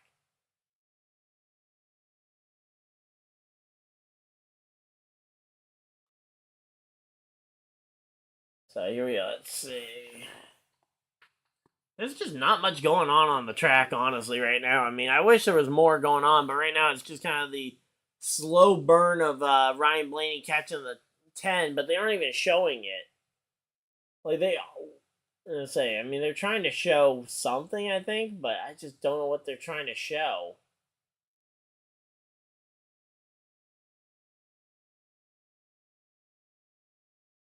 So there we go. William Byron has the 18th spot. No matter what happens, he will be safe to end in the championship 4 if he can finish in that spot, barring a Denny Hamlin win, obviously. Barring a Denny Hamlin or other surprise winner. But yeah, here we go. But yeah, Patrick, I am going to be talking about some off-season stuff over the next week or so. So off-season content, there will be plenty of content here if you guys are interested in content. But just be checking the community tab over the next week or so, along with the Facebook page and my Twitter page. I'll be doing a lot of polls, trying to figure out what you guys want to see from the channel for off-season content. The only thing I'm 100% sure of exactly what it's going to look like is pretty much I'll be doing the Super Bowl as I did last year, so that's one thing I know is going to be roughly unchanged from last off-season. From there on, there's a lot of stuff that's up in the air, so here we go. Let's see. Yeah, here we go. There's one car between them. The 10 of Almirola, the 45 of Reddick, and the 12 of Blaney. But the problem is now there's a 2-wide battle between Priest and Reddick in between the two. So here we go. Let's see. Could Team Penske go back-to-back with championships? That would be insane. I'd love to see it, but man, it would be weird to see. But there we go. Blaney's starting to get by Priest. Now he needs to get by Reddick. He's looking to the inside on Reddick here. And he's going to be the next car in front of him is the 10 of Almirola here. The Almirola currently pinned behind the 47. The 47 of Stenhouse. He's going to give a little bit of room. Oh, there we go. Almirola forces him a little higher there. Blaney able to get to the bottom there. Follows him through. And continuing to stay right on that tail. They are now nose to tail for the race lead here with 26 to go. Blaney versus Almirola for the race lead. Are we going to say, can Almirola possibly make it 26 laps to the finish? I will be surprised if we see it. It's been a long way since his last lap. Considering his last pit stop was at lap 324. That would mean he goes 175 laps on fuel. I mean, that would be insane to see him be able to make it on that kind of fuel. But here we go. Battle for third between Hamlin and Elliott here. But yeah, here we go. So wow, thank you guys for all 32 of you guys that have tuned into the stream. Thank you guys for everybody that's watching. Of course, remember to hit the like and subscribe button. And here we go, the battle for the lead here. It's bumper to bumper between the 12 and the 10 here. The 12 looking to the outside. He's looking for that signature move. He's looking to the outside. Outside, inside move. This is what he does best. And door to door, Blaney has the nose out ahead here, and Blaney clears him off the corner. Ryan Blaney has the lead in this race. So Blaney is the dominant car now, and Blaney can start to drive away from Eric Almirola. Without a caution, it's going to be hard here.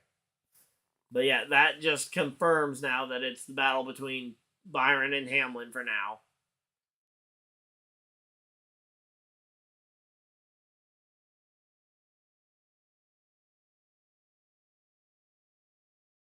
So here we go. Let's see. We're actually getting a pretty good finish, hopefully, out of this thing. As I say, Blaney was able to run down Almirola. It wasn't a massive fight there when he got there, mainly because Almirola didn't have a lot to fight with, but...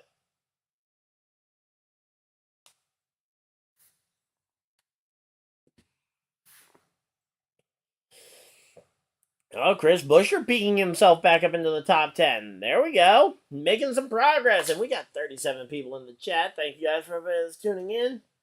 And say you guys are tuning in at just the right time as we're getting ready for the end of the NASCAR Cup Series race, the Xfinity 500 from Martinsville.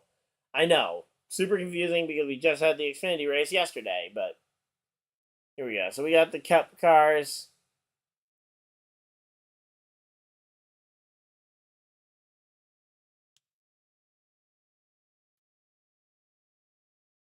But yeah, right now though, Byron just trying to hang on here.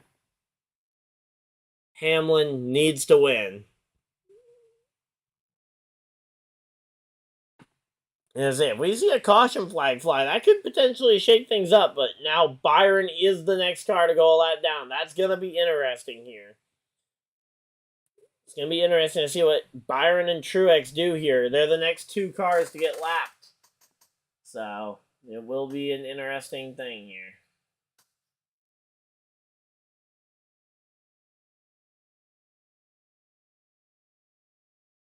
So, here we go, here we go, here we go.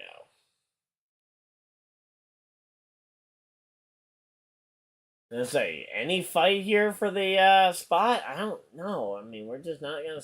We're not seeing much here. But yeah, here we go. 15 laps to go here in the NASCAR Cup Series race from Martinsville, and there's not really much left that the guys can really do. I mean, they gotta try and do something to get this lead away from. Ryan Blaney, and in particular, it's up to Hamlin to try and do something because he's the one that has a shot at it. And there we go. Blaney gets the.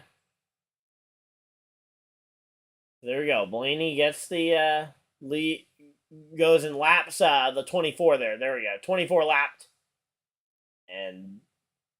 Now 14 cars on the lead lap, 14 to go, 13 laps now. 13 laps remain on the leader here. This is going to be an interesting one. Again, we're getting close to the end, but I don't know what more there is left. Let's say, do we see a caution late? If we do, I think we see a potential spiral of cautions of Denny Hamlin trying his best to get in. But if that isn't the case, it'll be tough. But yeah, here we go. Let's see. 7 points ahead for Byron over Hamlin here. Let's go. So there is going to be representation, it looks like, from all three manufacturers in Phoenix. There's going to be a Ford with Blaney. There's going to be a Toyota with Bell. And there's going to be Chevys with Larson and potentially Byron. So we are going to see representation from all three of the manufacturers, and that's one thing you always like to see at the championship race. And there we go, Chase Elliott coming down pit road here. So that's going to give another point there to William Byron, and man, that's a bummer to see him finally bite the bullet there. But here we go, a lot of guys coming to pit road from that had tried to stretch it.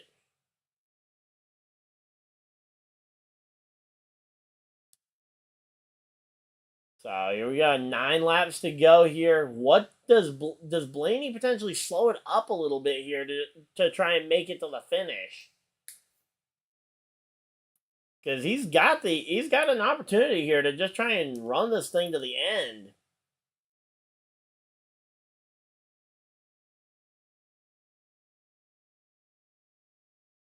But yeah, here we go. Let's see, 8 laps to go here at Martinsville. I mean, there's not much to really kind of highlight here. It's just kind of the same topics we've been talking about as it's kind of slowly burned here throughout the last couple hundred laps here. But here we go. The Championship 4 is about to get solidified. And as long as we don't have a caution, we should be okay here in terms of no chaos.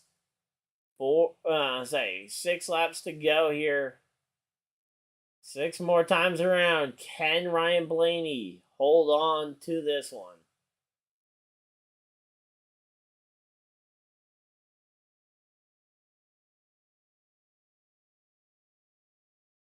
So here we go. Let's see. What on earth can Ryan Blaney do here to try and get this win here? Could Eric Almirola end up actually getting this one back? Almirola's kind of clawing his way back into this one. I thought after Blaney took the lead, I did not expect this one. But William Byron 13th, that is going to be good enough for Byron to advance no matter what happens here. And there goes Reddick coming down pit road for a disappointing pit stop. He had to get some fuel. He had no way of making it on fuel here. Going by Newman. And now that puts Almirola. He is stuck behind both Byron and now Newman between himself and Ryan Blaney. 3 laps to go here. As I say, it's going to be tough for anybody to get to him here at this point. 3 laps to go. And say 2 laps to go here for Ryan Blaney. 2 more times around. 1 mile left to make it to the mile in the desert, Phoenix Raceway. Let's see. Ryan Blaney, back bumper of Michael McDowell, white flag, 1 lap to go. Let's go! 1 lap to go here. Ryan Blaney trying to hang on. Byron Hamlin. Those two fighting it out for everything they can get, but I don't know if it's going to be enough. Hamlin's going to come up short on the Championship 4 again. And Denny cannot deliver it. But Ryan Blaney goes to victory lane, and it looks like it will be another Championship 4 berth for the Hendrick Motorsports group. This time, William Byron getting his Championship 4 berth, as long as he passes tech inspection. And Hamlin comes up short on the championship yet again. Martin Truex Jr. coming up short on a shot at his second championship. Reddick and Buscher, I feel like this is an okay end of their season. This is kind of about where they felt like they were going to max out on their on the distance that they could possibly have gotten in this round. I mean, maybe Reddick, especially if Reddick had had a better day at Homestead, maybe he could have had a better shot at this one. But ultimately, I think preseason goals, Buscher and Reddick blew theirs pretty much out the water, any reasonable expectation, and now they can build upon that for next year. Unfortunately for Truex and Hamlin, I can't say the same thing about them because I think both of their preseason expectations were make the Final Four and contend for a championship in Phoenix, and unfortunately neither one of them will do that. I'm excited, though, to see Blaney representing the Ford camp at Phoenix next week. He's very good at Phoenix, so we could potentially see could we see a Ryan Blaney championship happen there? William Byron looking for his first title. In fact, the only defending champion in the Final Four this year is going to be Kyle Larson. So, let's go. This is going to be a pretty good one, though. Ryan Blaney doing the Polish victory lap here. Tribute to the late, great Alan Kulwicki here as he goes down. And is he going to start the burnout here? Let's see it. Is he going to try and do what Kyle Larson's done? The full lap burnout? We have not seen that level of confidence in a driver to do a full lap burnout there. William Byron there out the car talking with his team. He should be getting the good news. He is in the Final Four here, along with Bell, Blaney, and Larson, the 3 race winners from this round. William Byron, the one guy in on point. So, let's go. Thank you guys for everybody that tuned into the stream. As always, we are going to go through the full finishing results, so you guys will know where your favorite driver finished. But if you guys just tuned in for the race, that's your race. Those are your guys going to the championship 4. I'll be back next week for all 3 of the championship races. And again, tune into the keep in touch on the YouTube community page, along with both the Facebook and Twitter pages. Links are in the description. But until next time, we'll see you guys there. But as I said, there might be some content as well midweek, so just keep an eye out. But here we go. Ryan Blaney winning the race. We already talked about him quite a bit. Almirola coming home second in his final Martinsville start. A great run for Almirola. Just not quite enough to win it here today. Denny Hamlin, third place. Not enough to win to get his way to the championship 4. Denny Hamlin fails to deliver the championship this year. It'll have to wait till next year, I guess. Briscoe having a great end to his this season, as he and the other Stewart Haas cars look right back up to form this week. Hopefully they can compound some of that into a good final race for Kevin Harvick next week. Joey Logano comes home 5th, another non-playoff driver just trying to have a good end to his season. Kyle Larson coming home 6th, didn't really matter. He already had a win at Vegas, so he's in the championship 4. Then you've got Christopher Bell, same thing. He won at Homestead last week. He's already in. Doesn't really matter, but he comes home 7th. Buescher comes home with a kind of disappointing 8th, but as I said, he already blew his preseason expectations out the water. He can build on this for next year. Good luck to Christopher Buescher in the next season, but obviously still has one more race left. Cindric, another driver who had a monumental sophomore slump and is just kind of hoping to turn his season around here at the very end. Todd Gilliland, a very surprising outcome from a driver in a front row motorsports car, but he hung around inside the top 10 almost all day long, so congratulations to Gilliland on that one. Bubba Wallace coming home 11th, and 12th, the last car on the lead lap, Martin Truex Jr. He ultimately misses out on the championship 4. Didn't really run well enough today to really have much of a shot at it. The first car 1 lap down ends up being William Byron, but ultimately 13th was good enough. He will be in Phoenix next week for the championship. Chastain comes home 14th, and Harrison Burton rounds out your top 15. Kevin Harvick, his final trip to Martinsville ends in 16th place. Chase Elliott, 17th. 18th for Ty Gibbs after getting wrecked by Joey Logano and then having a solo spin after that. Then you got Ricky Stenhouse Jr. coming home 19th, and 20th was Ryan Preece. 21st for Eric Jones. 22nd was Corey LaJoie in that Spire Motorsports car. A lot for him to build on as well after this season. And he ran very well there at the end, just ultimately had to come for that last pit stop, which ultimately left him a little short of the finish. Then you had Austin Dillon coming home 23rd. We didn't even really talk about Austin Dillon at all today, but he comes home 23rd. Ty Dillon comes home 24th.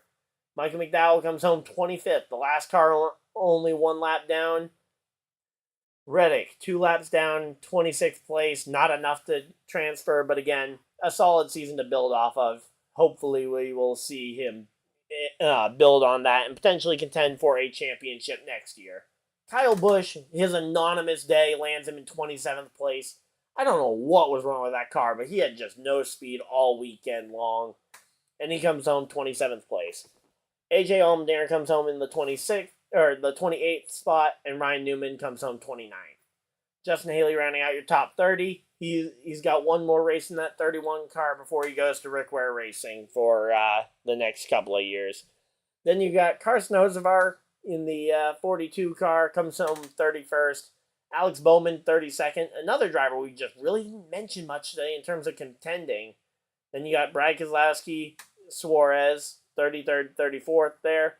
And then J.J. Yaley and B.J. McLeod rounding out the 36 car field. So, hopefully you guys enjoyed. If you guys did, leave a like on the video. Subscribe if you guys are new so you guys don't miss any future videos and live streams. And until next time, hopefully you guys enjoyed. And I'll see you guys next video, live stream, whatever you guys decide to do with the rest of your day. Have a great day, everybody, and goodbye!